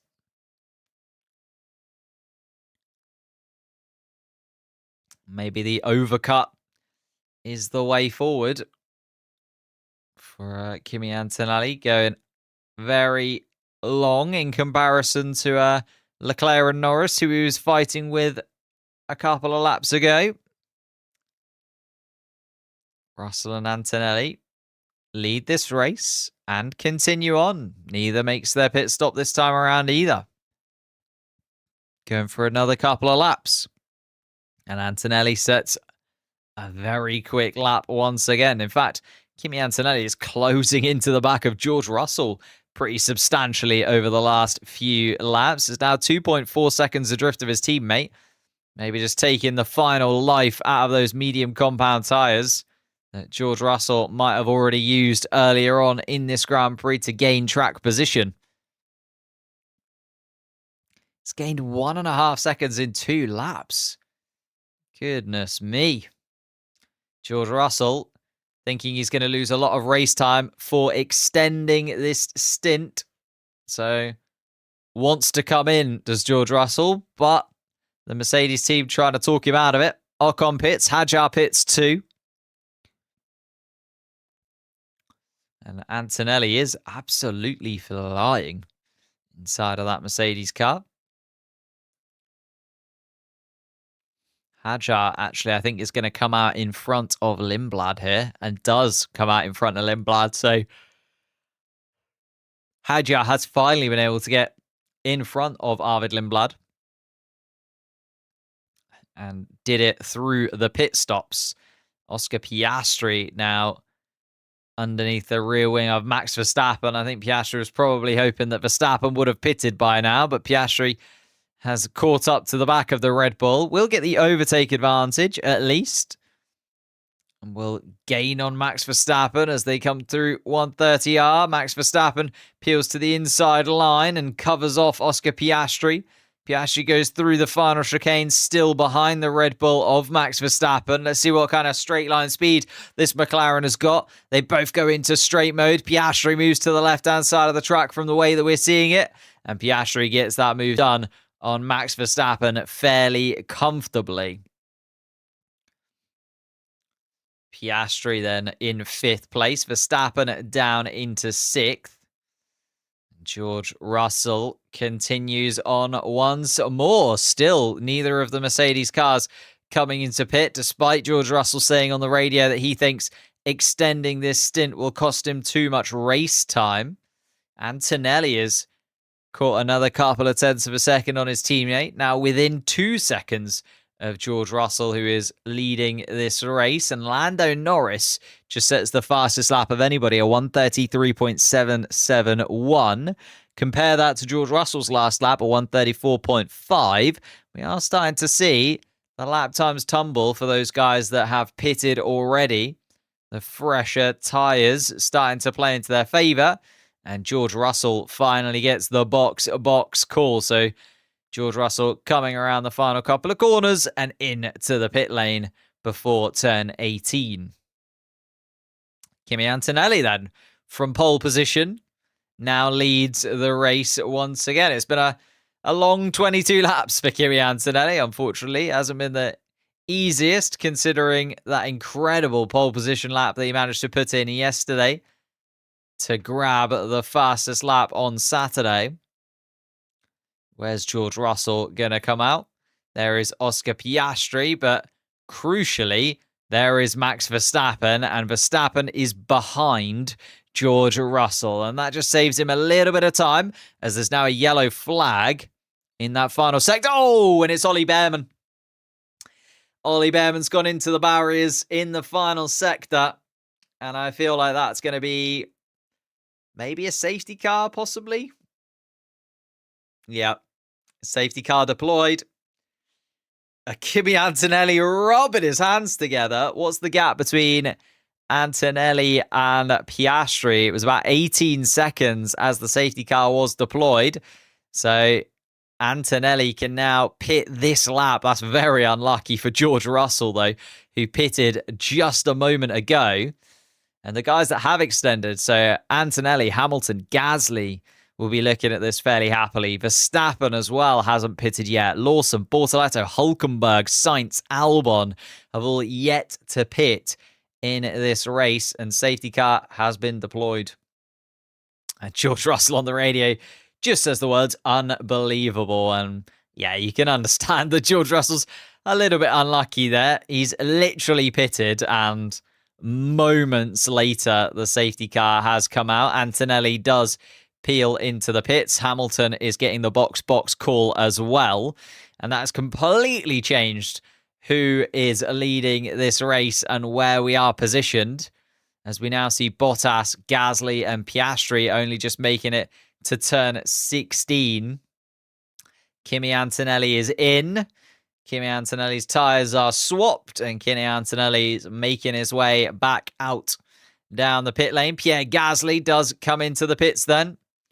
Antonelli is going to lead this race. Hamilton is going to be right near Piastri. I think he's going to be in front of Piastri. No. Hamilton is going to be alongside George Russell. They're not allowed to fight, remember? So George Russell takes the place for now. Hamilton up into 4th position. So Antonelli and Hamilton, the two massive winners from that. Oh, and Ollie Behrman does not look very happy at all. He's hurt his foot by the looks of things. He's limping a little bit. Looks like a right ankle possibly hurting Ollie Behrman there. He's not very comfortable and has taken a seat by the side of the track. We'll keep you up to date on that one. He is out of the car, but is not looking the most happy. And Antonelli, Piastri, Russell is our top 3 then. Antonelli, pole position, and now leading the race once again. Here he goes down towards spin. Oh, just gets it all wrong. Oh, and that's a really big shunt from Ollie Behrman. A really, really big shunt. Down towards turn 13. Tries to get past Franco Colapinto. Gets it all wrong. Franco Colapinto goes wide because of it. But yeah, that is a big hit from Ollie Behrman. And then he is not happy on that ankle. Is Ollie Behrman. Takes a seat as soon as he gets himself off of the racetrack. And just tried to go at the inside of turn 13 from Colapinto ahead of him. Gets on the grass. Does Ollie Behrman? Oh, it's all a little bit messy from Ollie Behrman, and a big shunt for the Haas team to have to now deal with. Hopefully Ollie Behrman is, well, he is all right, but how much damage he's done to his right foot by the looks of things. And George Russell being told, and Toto Wolff confirming, very unlucky indeed, as Toto Wolff has to look on at his, well, Kimi Antonelli now leading the race is the positive, but George Russell has certainly lost out massively there. Just had he pitted one lap later, George Russell would likely be leading this Grand Prix instead of his Italian teammate. Hulkenberg only into the pits now. Maybe had already gone past the pit entry by the time the safety car came out. Not sure. But Hulkenberg deciding to stop. Everybody has made their stops now, I think. And we are now into the second phase of this Grand Prix as Ollie Behrman's car is being moved off the racing track. And Ollie Behrman has made his way into the medical car and will be taken back to have that ankle looked over, I would imagine. That'll be something that is not very comfortable at all.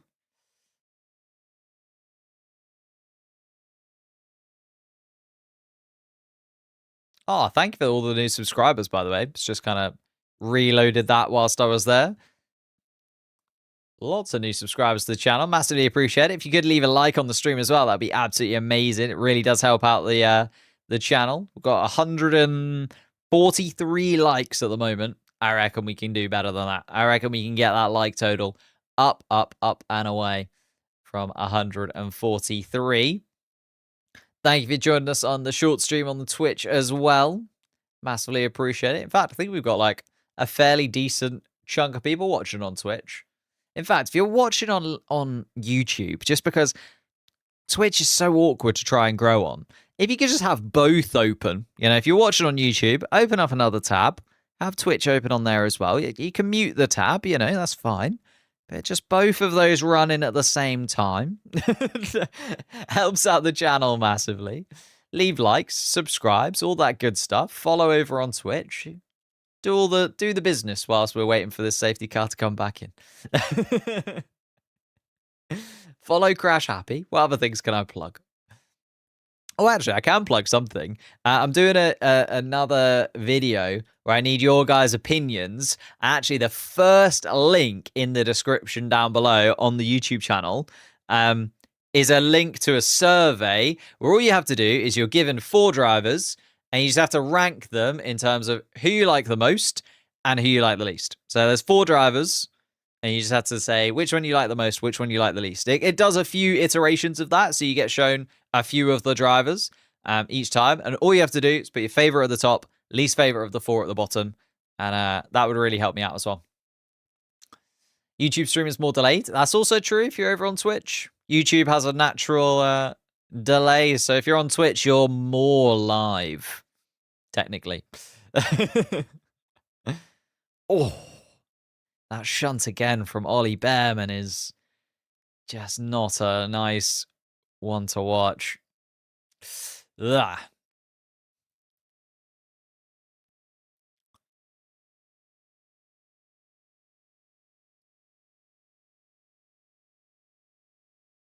He is still able to put a little bit of weight on that ankle. It's not like a completely... Oh... And yeah, just couldn't. It's looking at the onboard. He's just closing into the back of Franco Colapinto so quickly, and I think he doesn't realize how fast he's sort of catching up to the back of the Alpine and darts to the left-hand side of the track to try and just make sure that he doesn't smash into the back of Franco Colapinto, really.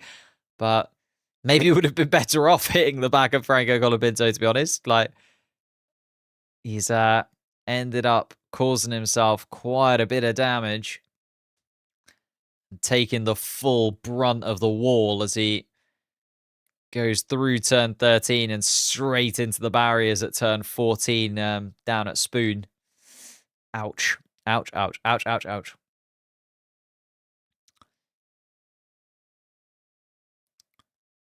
So it's a little bit awkward for the guys in the midfield as well, because those guys that pitted early are now losing out pretty substantially. You're seeing, the likes of Gasly was okay.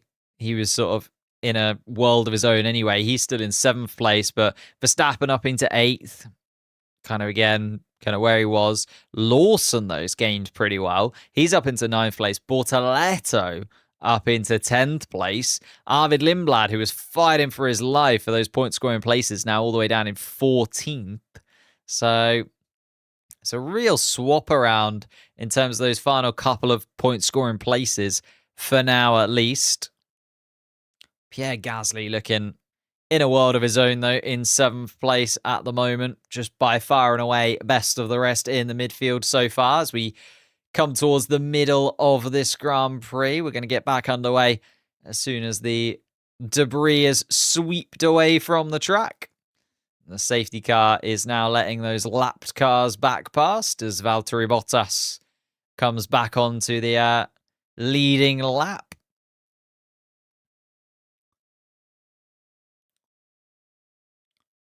And Ollie Behrman out of this Grand Prix. 26 laps complete. 53 laps of the Suzuka circuit, though. Makes up the full Grand Prix distance. Oscar Piastri already looking at the side of Kimi Antonelli's Mercedes car. Looking very racy indeed. He's got the bit between his teeth now, the Australian. Very unlucky to lose the lead of this Grand Prix. Antonelli just going that little bit longer on the first stint and then able to pit under the safety car conditions. Will Piastri be able to make a move on the restart? Or are we going to see Kimi Antonelli go back-to-back in terms of victories for Mercedes? That would also mean he's leading the Drivers' World Championship going into the sort of mini spring break that we have got. Antonelli then leading at the moment. Safety car coming around. Oh, can you confirm that Kimi is going to go in the place that we trained? Is the question from George Russell. I mean, I don't think the Mercedes team can read Kimi Antonelli's mind, unfortunately. And George being told, we just don't know, unfortunately. Maybe they'll go and ask Kimi if he's going to go into the place that they trained. That's interesting. Bottas looks so fast. I mean, right now, Bottas is absolutely flying. If you look at the lap time of Valtteri Bottas in the next lap, whoo-wee, you will be impressed.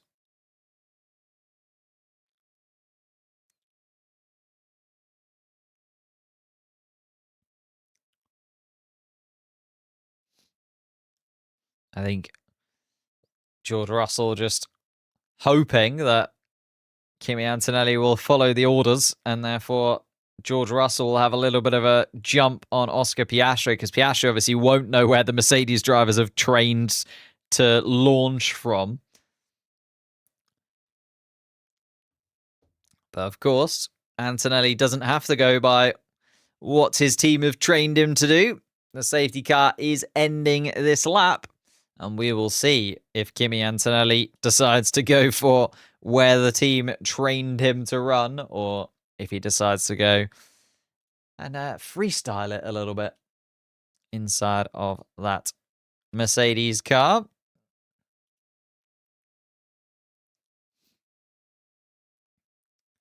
Here we are then. Safety car is ending. Antonelli closing into the back of the safety car, and then we'll release it away as we come through towards the final sector. You can see Valtteri Bottas still running around at the back of the pack. But it is going to be an interesting little launch here. We'll see who's got the straight line speed advantage, who's maybe willing to use a little bit of their battery a touch earlier. Lose out possibly a little bit later in the lap. Kimi Antonelli, pole position here in the Japanese Grand Prix, winner of the Chinese Grand Prix, and will start lap 28 of this Japanese Grand Prix in the lead once again. He has launched off. Oscar Piastri disappearing away from George Russell a touch, but George Russell trying to get underneath the rear wing of Piastri. But George Russell's got Lewis Hamilton in his wing mirrors to deal with, and Lewis Hamilton launches himself up into the podium places. A stunning little start from Lewis Hamilton. George Russell caught out by the Ferrari, and Charles Leclerc also now looking at the back of George Russell's car. Not able to make it this time around, though. So we have Antonelli leading, Piastri second, Hamilton third, Russell fourth, Leclerc fifth. Norris still inside of that top six. Then it's Gasly all over the rear wing of, Verstappen all over the back of his rear wing. Gasly and Verstappen fighting for 7th and 8th place. Lawson is in 10th, and Bortoleto still holding on to 10th place for now. Then we've got Ocon, Hulkenberg, Hadjar, Lindblad, Sainz, Colapinto, Albon, Perez, Stroll, Alonso, Bottas still running. The first did not finish, being Ollie Behrman this weekend. Big shunt. And Esteban Ocon's having a look at Gabriel Bortoleto for the final point scoring place, and he's going to make a move, and Ocon is up into 10th position. Gabriel Bortoleto and that Audi just do not have the race pace this weekend, Audi. They've second time that Bortoleto has now fallen outside of the point scoring places. He started there, of course, got back up there during the safety car, but is back down into 11th once more.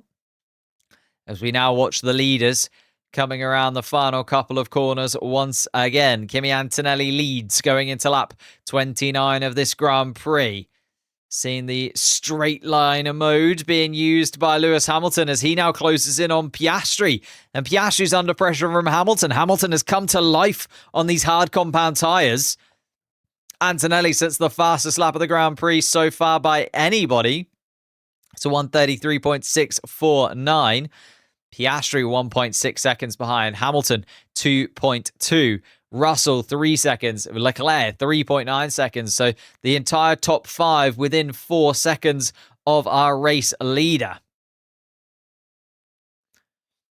Lando Norris in 6th spot as drifted away a touch from the back of Charles Leclerc, but keeping him within overtake range for now. Nico Hülkenberg having a little look at a move on his teammate and gets that move done on his teammate. Hülkenberg now up into 11th place. Gabriel Bortoleto in 12th position. Hajar, Lindblad, Sainz, Colapinto, Albon still running around at the back of the pack. Piastri is under pressure, though, from Lewis Hamilton in the Ferrari behind. Hamilton gaining massively because of the safety car and allowing him to pit, gaining that extra 10 seconds. And, well, not losing out to 10 seconds, really, in terms of the pit stops. Max Verstappen through 130R has a little look at Pierre Gasly. Gasly able to find the apex of turn 16 before Verstappen, though. And Verstappen now has to tuck in behind the Alpine of Gasly for the moment. Lawson and Ocon just behind as well, looking at Gasly and Verstappen fighting side by side ahead. The Red Bull does not look like a fun car to drive. Antonelli leading from Piastri. Piastri 2 seconds adrift now of the race leader. Antonelli looking comfortable inside of that Mercedes car. And it's similar to what we saw in Shanghai a couple of weeks ago. Once Antonelli's in that clean air at the front of the pack, he does seem to have the pace to be able to just escape away in that Mercedes car. It's only when the Mercedes is in the traffic, like we're seeing with George Russell right now, that it starts to maybe struggle a touch. Isn't quite able to get past Lewis Hamilton at the moment, as Hamilton's still within overtake range of Piastri too.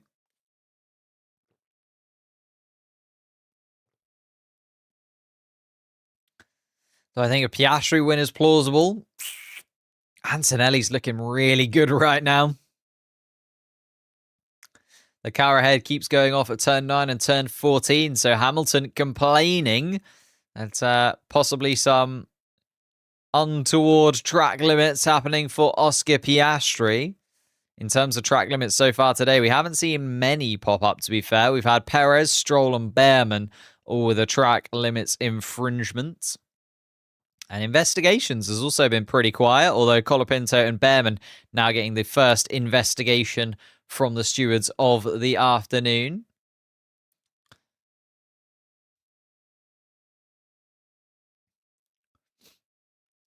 Oscar, second place. Hamilton, third. Trying to get that change. Lance Stroll is being told over the radio that they have an issue, so they are boxing that Aston Martin car, and Lance Stroll peels into the pits. Valtteri Bottas moves up into 20th place for anybody who's keeping tabs on the Cadillacs. That might be the end of Lance Stroll's Japanese Grand Prix weekend. I'll keep you updated to see if he comes back out. We have seen the Aston Martins come in, wait a few laps and come back out again during this season already. So never say never when it comes to Lance Stroll, although they are pushing that Aston Martin car back into the Aston Martin garage. Arvid Lindblad up into 14th place, has got back past Carlos Sainz, but Nico Hülkenberg has actually dropped from 11th down to 13th. So Bortoleto and Hajar have been able to get back past Nico Hülkenberg. It's all a little bit chaotic for that final, well, I was going to say the final point scoring place, but it's not even. It's for 11th place with Bortoleto, Hajar and Hülkenberg all fighting one another.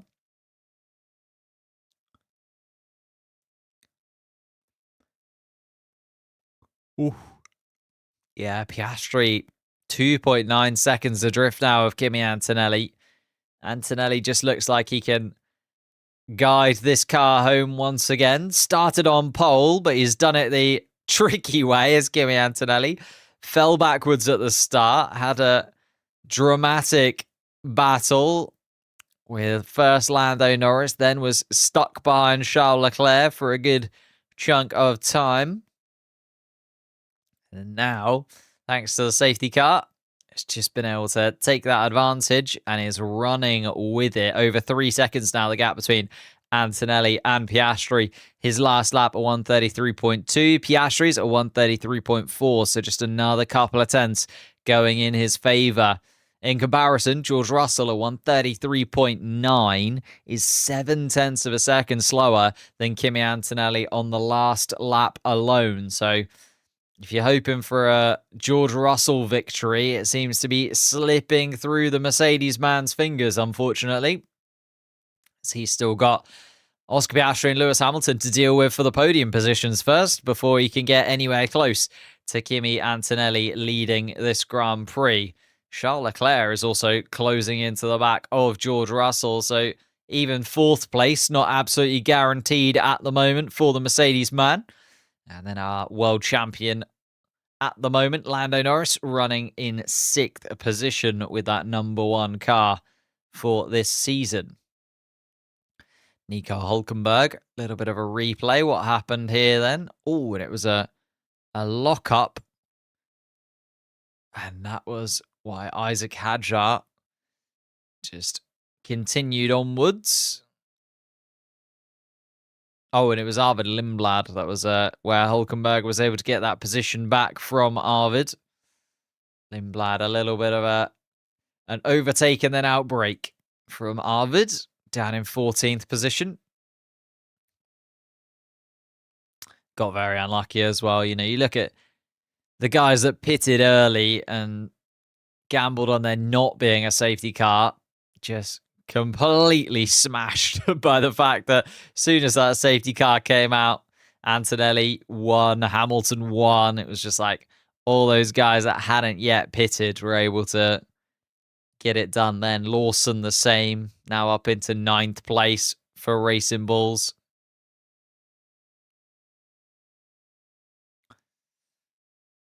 Piastri got unlucky because he didn't want to get undercut. Yeah, exactly. It's one of those things, like the safety car came literally right at the fringe end of when you would have wanted to do a pit stop. Like Antonelli and Hamilton, they were leaving it very, very late indeed to go for that pit stop. I know Antonelli was trying to go for the overcut and was putting in some sort of, well, qualifying-esque laps really towards the end of that first stint before the safety car came out. Like he was absolutely rinsing those tyres, but was also going a lot longer, or at least a few laps longer than we were expecting a lot of the cars to go, especially on the mediums. So just got really unlucky, basically. Did Piastri now running around in second place, Hamilton in third. Hamilton's fallen away from Piastri a touch, though, is just outside of that 1 second range for the first time since the safety car restart. George Russell still 0.7 behind Lewis Hamilton. Charles Leclerc then 0.9 behind that. So they're still on the fringe of being within the overtake range. It's not by any means done and dusted. But we're on lap 34 of 53 here in Japan. And still a little way to go. 19 laps to still complete in full. Antonelli just completing the final sector of this one.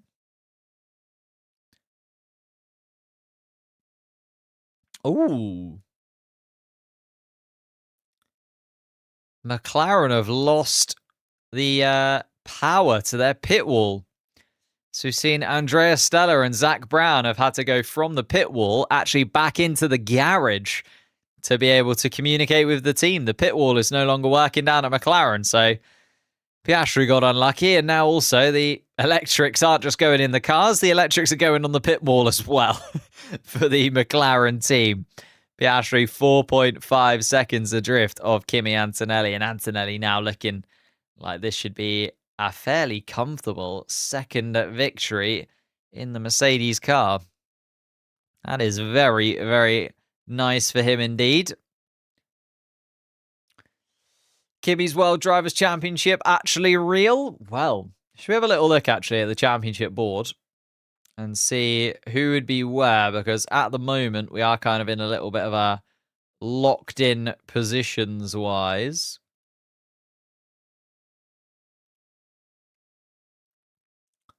Let's just make that a touch smaller. Oh. Or a touch bigger. It'll fit eventually. Nope. Come on. Come on now. There we go. trying to get Alonso and Stroll actually in the picture. There we go. Alonso and Stroll do exist in the championship. I know it doesn't feel like it, but they do. There we are. So, in terms of the championship right now, Kimi Antonelli would take the lead of it. He would be on 72 points to George Russell, second place at 63, a 9-point gap between the two Mercedes cars going into the spring break. Hamilton would stay in third place, 4 points ahead of Charles Leclerc, who would be in fourth. Lando Norris would actually jump up a position into fifth, which would put him on 23 points. Oscar Piastri actually finishing a Grand Prix for the first time this season. Although he's got 3 points from sprint races, hasn't finished a race yet this season, Oscar Piastri. So 18 points would go his way, and 21 for the season would move him all the way up into 6th place.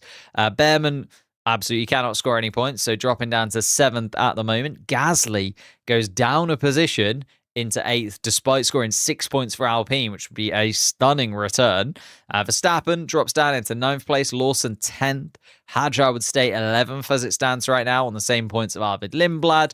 Bortoletto would jump up into 13th place, even without scoring a point. And then Esteban Ocon would jump up, scoring his first point of the season, getting ahead of Franco Colapinto, who also has a point for Alpine.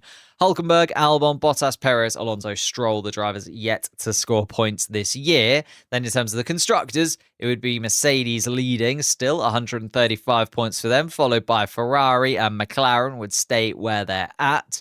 Haas would also still be the fourth fastest team so far this season. And Alpine would actually jump up to 5th place, displacing Red Bull and Racing Bulls, who would drop down to 6th and 7th place. Audi on 2 points, Williams on 2 points, Cadillac on 0, and Aston Martin at the back of the pack for the moment is how the championship currently looks, with Kimi Antonelli leading this Grand Prix on lap 37. Piastri 6 seconds adrift of the lead of this race as well. So Antonelli looking very comfortable indeed, and is about half a second quicker than Piastri in the last lap. It's all coming up Kimi Antonelli. Lewis Hamilton about half a second adrift of Piastri, and then Russell behind still. Charles Leclerc in 5th. It's all a little bit of a battle between that sort of 3rd, 4th, 5th. Oh! And George Russell's got a problem. George Russell must have had something go wrong there, because he's conceded a place to Charles Leclerc out of seemingly nowhere. Was it a deployment issue of some kind? Just standing still, George Russell, as he came out of turn 12. Charles Leclerc moves up into 4th place. Let's see what happened there for George Russell. It seemed like a hiccup inside of that Mercedes car just didn't get going, and then suddenly Charles Leclerc was up a position, and George Russell, who was already pretty angry about how the safety car went, now will be even more angry, having lost another position for something completely out of his control. Maybe he's used his energy up and he just didn't have the battery that he thought he had left. I don't know. We'll have to see, because George just nowhere near the speed of Charles Leclerc coming out of that corner.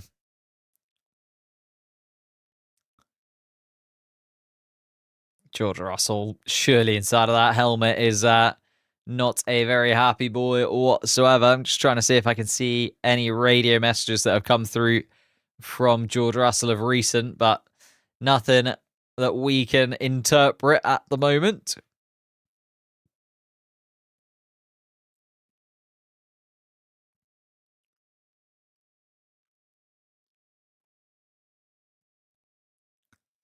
George is in such an awkward place now as well. He's got both of the Ferraris in front of him to have to try and deal with. He was already struggling to get past Lewis Hamilton. Charles Leclerc is going to be no easier an adversary. And Charles Leclerc is also closing into the back of Lewis Hamilton. I think Leclerc now trying to make it a battle between the two Ferraris. Now, have Ferrari learned their lesson on this one? Because if you remember back to China, we saw the two Ferrari cars fighting with one another side by side. It was absolutely brilliant, but it did also allow the opportunity for George Russell to move past both of the Ferrari cars. Are they going to be allowed to fight in the same way, the two Ferrari cars this time around? And will George Russell be able to take the advantage of the two Ferrari cars once again? As I say, he was able to do it last time. We saw it in Shanghai. And George Russell very much in the mood to get past some Ferraris once again, considering how this race has gone for him. Currently would be a 5th place finish for George Russell in this one. Lando Norris, 6th place. Pierre Gasly in 7th. Verstappen, 8th. Lawson, 9th. Ocon, 10th are our points scoring positions. Isaac Hadjar, the closest competitor to inside of the top 10, but is 4 seconds adrift of Esteban Ocon. Hulkenberg in 12th, Bortoletto 13th, Lindblad 14th, Carlos Sainz in 15th, Franco Colapinto 16th, Albon 17th, Perez 18th, Alonso 19th, Bottas, the final running car, in 20th place.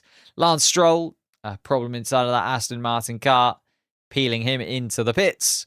And Ollie Behrman out after a big shunt at turn 13 into 14, whilst he was going for an overtake on Franco Colapinto. Antonelli now leading this race by almost 8 seconds. That is a dominant showing from Kimi Antonelli.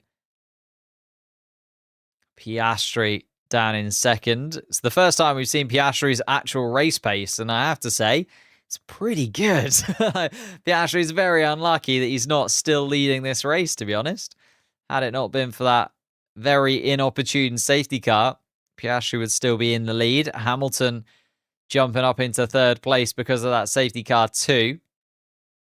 Charles Leclerc in 4th, George Russell 5th. Haven't actually got any update on what happened there for George Russell. Just seemed like a possible deployment error inside of that Mercedes car, as I'm watching and seeing what's happening with Charles Leclerc as he's having a little look at Lewis Hamilton. And Charles Leclerc on the radio. We are losing a little bit of time, says Charles Leclerc, possibly hunting for a swap between the two Ferrari cars. And he almost goes for the swap himself. Don't need team orders if you can just get it done through turn 16, but wasn't able to do it this time around. Charles Leclerc, though, lunging at his teammate. Certainly not done and dusted between these two Ferrari cars here this weekend, as Charles Leclerc does get right under the rear wing of Lewis Hamilton. They go around turn 1 with Charles Leclerc looking at the back of the rear wing of Lewis Hamilton once more.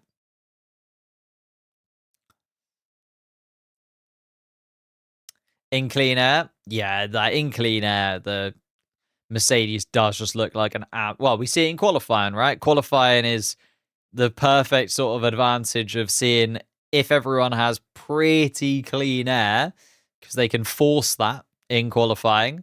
What kind of lap times are they capable of? And I know you're not quite able to like fully take qualifying times and race pace and compare the two, but certainly the clean air pace you can look at in that vein. And Antonelli and Mercedes, certainly when they've got a bit of clean air in front of them, are able to absolutely rocket away from the rest.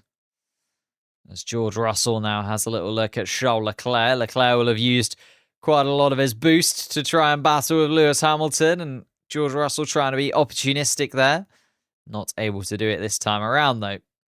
Charles Leclerc is on the longest stint of those cars, though. 23 laps. Charles Leclerc is now finished on those tyres, and he has a look again as they go through turn 15 and down towards turn 16 once again. And Lewis Hamilton once again just positions his Ferrari car on the apex and says to Charles Leclerc, not this time around.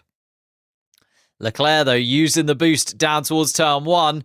Hamilton hasn't quite got the boost to defend, and Charles Leclerc around the outside of turn 1. The Ferrari side by side once again. And Charles Leclerc comes out on top this time around. Lewis Hamilton down to 4th. Charles Leclerc up into the podium places. But Lewis Hamilton will not let that lie. He will be right underneath the rear wing of Charles Leclerc once again, you would imagine, as they come around the first sector. And Charles Leclerc leads the 2 Ferraris. And Lewis Hamilton, though, needs to be a little bit careful of George Russell just behind. Hamilton will have used a little bit of battery to try and defend from Leclerc. Leclerc had that bit of extra battery due to being within overtake range. There's another driver now within overtake range as well. George Russell's going to have an extra bit of charge in that battery that he can run at Lewis Hamilton with. Ex-Mercedes teammates. George Russell will see himself as the number 1 within that Mercedes team now that Lewis Hamilton has left. But Kimi Antonelli, the number 1 Mercedes driver right now in the championship as it stands. Piastri in second place in this Japanese Grand Prix, nearly 10 seconds adrift of Kimi Antonelli, who is leading. George Russell wasn't able to close in on Lewis Hamilton too much through that final sector. They come around the final couple of corners and will enter lap 43 with Charles Leclerc still on the podium, Hamilton 4th, and George Russell now going for the overtake boost on Lewis Hamilton down towards turn 1, and George Russell gets the move done, moves past Lewis Hamilton finally and up into 4th place. And this is the thing, when you lose out to one car, you are a little bit sort of dead in the water to the car behind too, because everybody gets that overtake boost and that extra little bit of energy playing into George Russell's favour there. He's been stuck behind the Ferraris for a little while, but maybe Lewis Hamilton's Ferrari car just not quite working for him in the way that he would want it to. And Lando Norris, actually, in that time period, we've been watching the Ferraris and Russell battle one another. Lando Norris is now within a second of Lewis Hamilton now, who sits in 5th place. So Hamilton was in 3rd a couple of laps ago, now down into 5th. Charles Leclerc has taken that podium spot from his teammate. George Russell still between 2 Ferraris after all of that. They're just the other way around. Leclerc now 3rd, Hamilton 5th. Pierre Gasly still running around in 7th place ahead of Verstappen. Verstappen within overtake range, but not able to get it done at the moment. Gasly comfortably best of the rest over the course of this Japanese Grand Prix weekend, it feels, as Kimi Antonelli now puts in the fastest lap of the race so far. A 1:32.5 from Kimi Antonelli. And Oscar Piastri is a second slower that lap than Kimi Antonelli. That is obscene from the Italian. He is absolutely standing on the throat of the rest of the grid and making sure they know how quick he is. Goodness me, Antonelli is flying at this moment in time. Piastri still looks comfortably second, so he's still got a couple of seconds gap to Charles Leclerc in 3rd. George Russell will be biding his time, charging his battery and seeing what he can do from 4th place. Lewis Hamilton has dropped to 1.4 seconds behind Russell and in 5th. So actually, Hamilton is going to be looking in his mirrors once again, as the closest car to him is Lando Norris in 6th place behind. Lando Norris then 6 seconds ahead of Pierre Gasly. Verstappen in 8th place. Lawson in 9th is 12 seconds behind Max Verstappen. And Esteban Ocon in 10th place. Although Verstappen and Ocon all within a overtake range, to be fair to them. So we could see a little swapping around of a couple of point scoring places there. But actually, at this point in time, a lot of those point scoring places looking fairly locked in.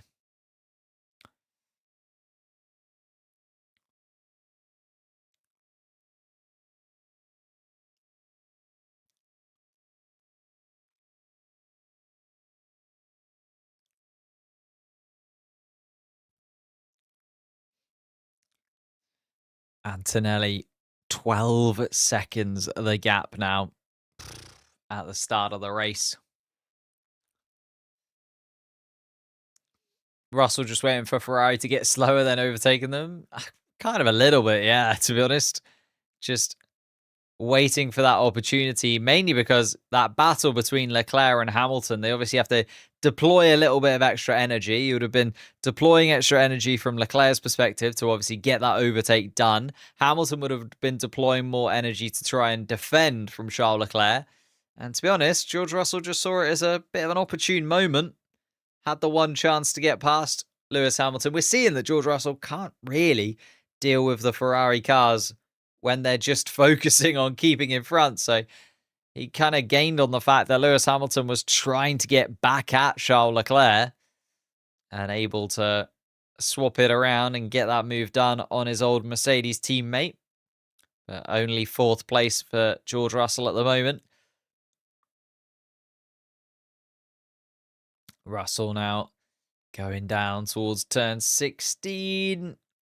Not able to do it this time around. Lewis Hamilton being investigated for leaving the track and gaining an advantage. Hamilton did go very deep into turn 16, kind of cut the chicane and continued on. The steward's not very happy about that one and looking at whether he maybe gained a little bit of an advantage, even though he did lock up into turn 16 and carried on straight. But did he drop back enough?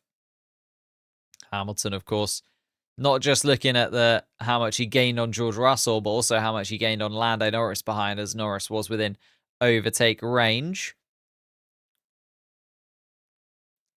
And here we go then. Oh my goodness me.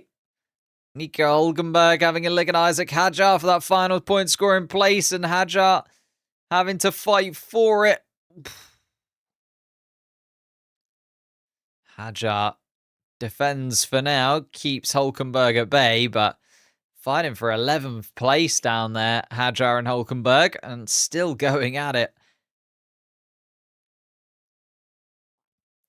Driver of the day vote has currently come in. It is 6 laps until it is completed, but Oscar Piastri, currently the driver of the day. Kimi Antonelli with 18% second behind him, and Charles Leclerc actually getting the 3rd most votes for driver of the day so far. Lawson P20. Oh, I think that's just he's had a telemetry problem all races, Liam Lawson. So he is running around in 9th place and fairly comfortably in 9th place as well. He's got Esteban Ocon behind him, but has been able to keep the Haas at bay for a long time now. So Liam Lawson looking like a fairly comfortable 9th place finish. I'll let you know if that does change in any way. Piastri now 13.5 seconds adrift of Kimi Antonelli. Remember, we did have a safety car restart in this race too. So that's only within the last 20 laps or so that Piastri has lost over 13 seconds. Charles Leclerc 1.8 seconds behind Piastri. So Piastri looking at a very comfortable 2nd place. George Russell still trying to get back up into the podium places after his very, very unfortunate pit stop. Pitted, and then 1 lap later, there was a safety car, which would have handed George Russell the lead of this Grand Prix. But instead, he is fighting for that 3rd place. And there we see Ollie Behrman returning to the garage and actually walking about. And limping a tiny little bit, but nowhere near as much as he was on the or after that impact. So looking like he is okay, which is lovely to see. Ollie Behrman has had a brilliant start to this season. I hope that doesn't kill the confidence that he should have in himself. Lando Norris, though, having a look at Hamilton, and Lando Norris moving up into 5th place. As I was looking at Ollie Behrman in the Haas garage, Lando Norris was making moves, and Hamilton's going to come back at him, though.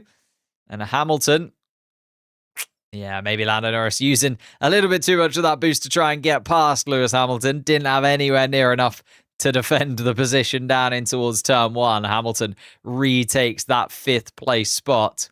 And Lando Norris returns to 6th.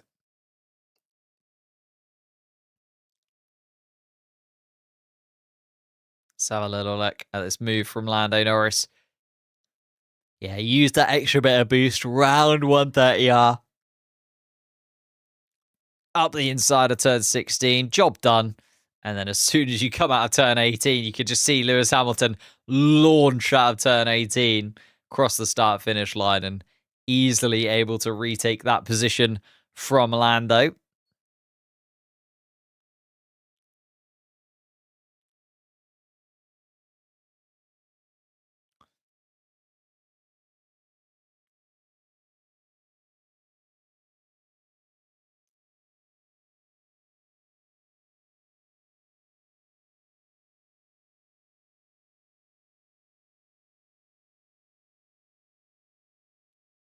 Oh, so we're looking now at Kimi Antonelli. Just looks so planted inside of that guy. I was just looking at a little bit of an onboard from Kimi Antonelli, and he's just so comfortable inside of that Mercedes. Has slowed it down a little bit. Well, slowed it down by a second. 133.5 his last lap, 132.5 his fastest, but still just looks like he's breezing around this Japanese circuit at the front of the pack.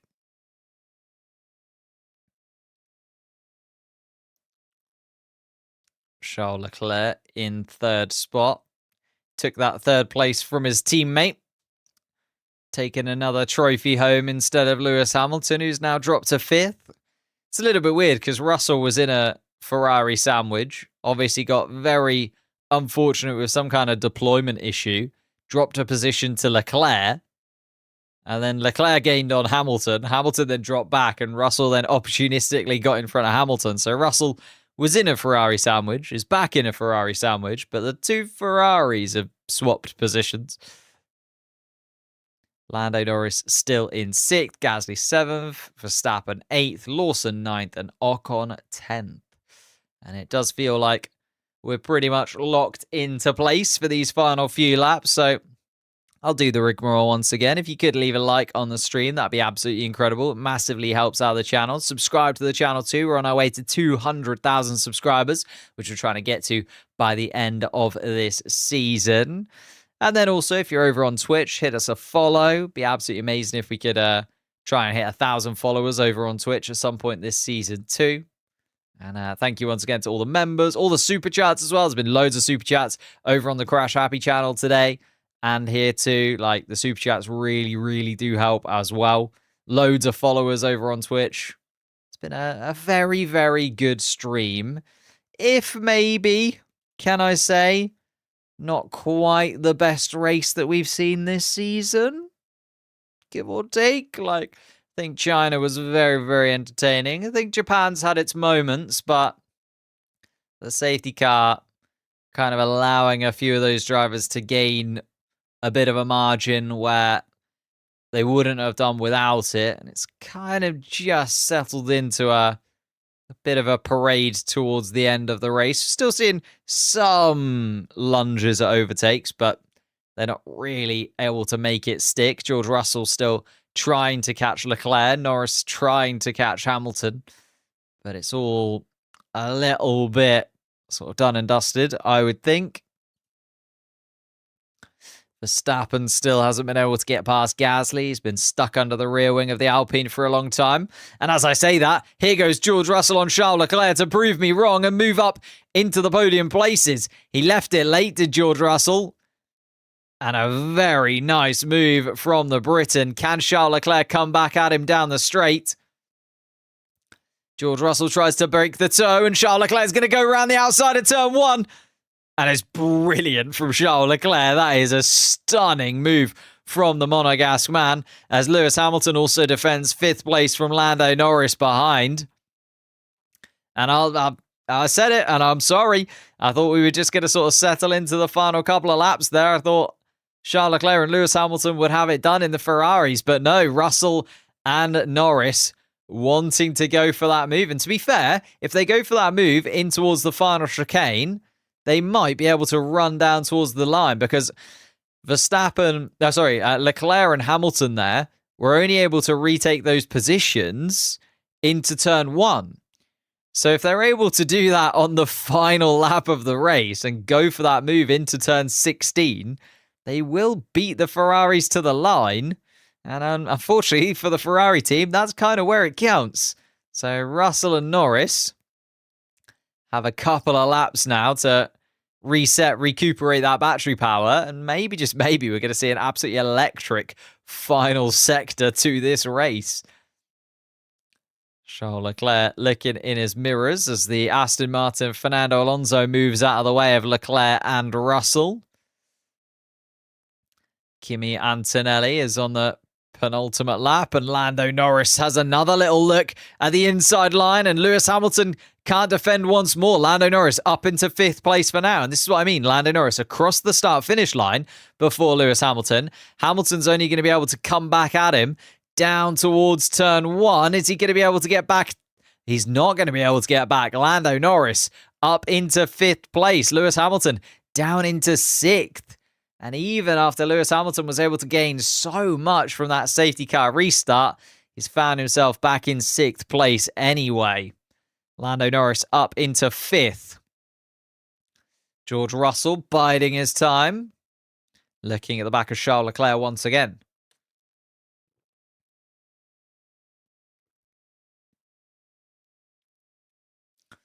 Antonelli then still leading this race. He's just coming towards turn 4, or just around Spoon Corner. So it's coming towards turn 15. Kimi Antonelli will start the final lap of this Grand Prix in a moment's time. But we're still looking at Charles Leclerc versus George Russell.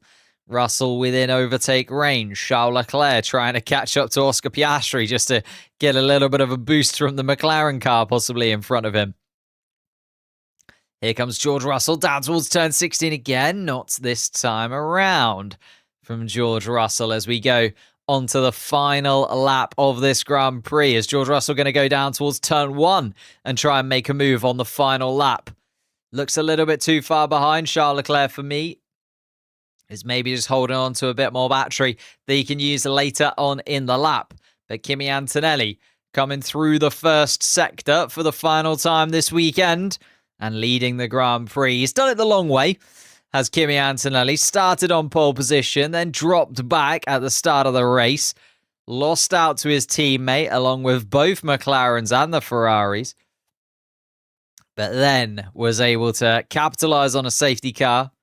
Got himself that pit advantage, and then just launched away from that safety car restart. Looks so confident inside of that Mercedes car when he's in clean air. And he now not only will be leading this Grand Prix for the final lap and the final sector, he will be leading the Drivers' World Championship for the first time in his career.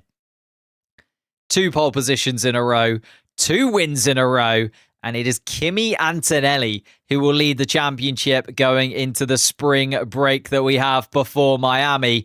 And Kimi Antonelli does it. Victory at Suzuka. Oscar Piastri comes around the final couple of corners. Unfortunate for the Australian. A brilliant drive from him. And a stunning start to the race. Did really well to hold on to that lead. Charles Leclerc then also just about comes home in 3rd place, with George Russell in 4th just behind. Max Verstappen having a final look at Pierre Gasly, but still isn't able to make it past the Alpine. So Norris and Hamilton come across the line 5th and 6th. There comes Gasly and Verstappen. Gasly best of the rest in 7th. Verstappen down in 8th. Lawson is currently in 9th place, but is a good chunk of time behind as we're just seeing them come towards turn 16 now. Lawson coming through the final couple of corners, able to keep Ocon behind. Lawson does take 9th. Ocon 10th to round out the point scoring places, and Hulkenberg in 11th just misses out on those points. Hadjar, Bortoletto, Lindblad, Sainz, Colapinto, Perez, Alonso, Bottas and Albon all finish the race in that order, with Lance Stroll and Ollie Behrman, the 2 drivers to DNF from this Grand Prix. Goodness me, thank you guys so much for watching. In terms of the championship then, just before we leave, and watch Kimi Antonelli lift the driving, or the winner's driver's trophy for the 2nd race weekend in a row. Antonelli will lead the championship. 72 points for the Mercedes man, 63 for George Russell behind, so a 9-point gap between the two Mercedes cars at the front, although that does mean Mercedes clearly leading the Constructors' Championship with 135 points. The two Ferraris in third and fourth place. Charles Leclerc does keep third spot ahead of Lewis Hamilton, 49 points to 41. Ferrari keeps second place in the Constructors 2. Lando Norris moves on to 25 points. He was so used to getting that in one weekend. It's taken him 3 this time around. Fifth place for Lando Norris there. And sixth place now goes to Oscar Piastri. An 18-point swing moves him up 6 positions in the championship. And his first race that he's actually been able to complete, Oscar Piastri. 2 did not start before this one. 21 points for him. McLaren third in the Constructors' Championship. Ollie Behrman, despite that DNF, stays 7th in the Drivers' Championship. And Haas, with that extra point from Esteban Ocon, stay 4th in the Constructors' Championship. Gasly in 8th place in the Drivers' Championship. He is just ahead of Max Verstappen, as he has been all afternoon. They're on 15 points and 12 points apiece, with Liam Lawson and Arvid Lindblad, the two Racing Bulls, in 10th and 11th place. Alpine still ahead of Red Bull and Racing Bulls in the championship, though. Alpine move up to 5th place. Red Bull drop to 6th. Racing Bulls in 7th. And then we've got Hadjar with 4 points on the board in 12th. Bortoleto, 2 points on the board. Sainz with 2 points. Ocon with his first point of the season. Colapinto with 1 point to his name as well. Means that Audi are on 2 points. They're still 8th in the championship. Williams stay 9th in the championship. Cadillac and Aston Martin yet to score points this season. But it is the main man, Kimi Antonelli. 2 wins from 2 Grand Prix in the last 2 race weekends. Can't ask for better than that. He moves to the top of the Drivers' Championship for the first time in his Formula One career. Is this the year of the Italian drivers? Is this the year of Kimi Antonelli? We'll have to wait and see. We're going to be a little while now between this race weekend and Miami. Obviously, the Bahrain and Saudi Arabian Grand Prix is still cancelled, so we don't have any live streams until the 1st of May in terms of actual race and quali watch-alongs. It is a sprint weekend in Miami, so we'll be live for sprint qualifying on Friday, the 1st of May. So let me know what you would like to see in April. We will have lots of videos coming your way, though, over the April break. Please do, actually, whilst we're here, leave a like on the channel, subscribe to the channel, but also one quick thing, just whilst you're here, click the top link in the description down below. The top link, I need as many people as possible to complete a quick little survey for me. All you have to do is pick your favorite drivers. Real easy. Hit that top link. That would do me an absolute massive favor. And we see Kimi Antonelli run towards the Mercedes team. I'm also going to run back to bed, I think, on this Sunday afternoon or Sunday morning for myself. And I will see you all in a month's time in Miami. Well, we'll be live before then, but for another race in Miami.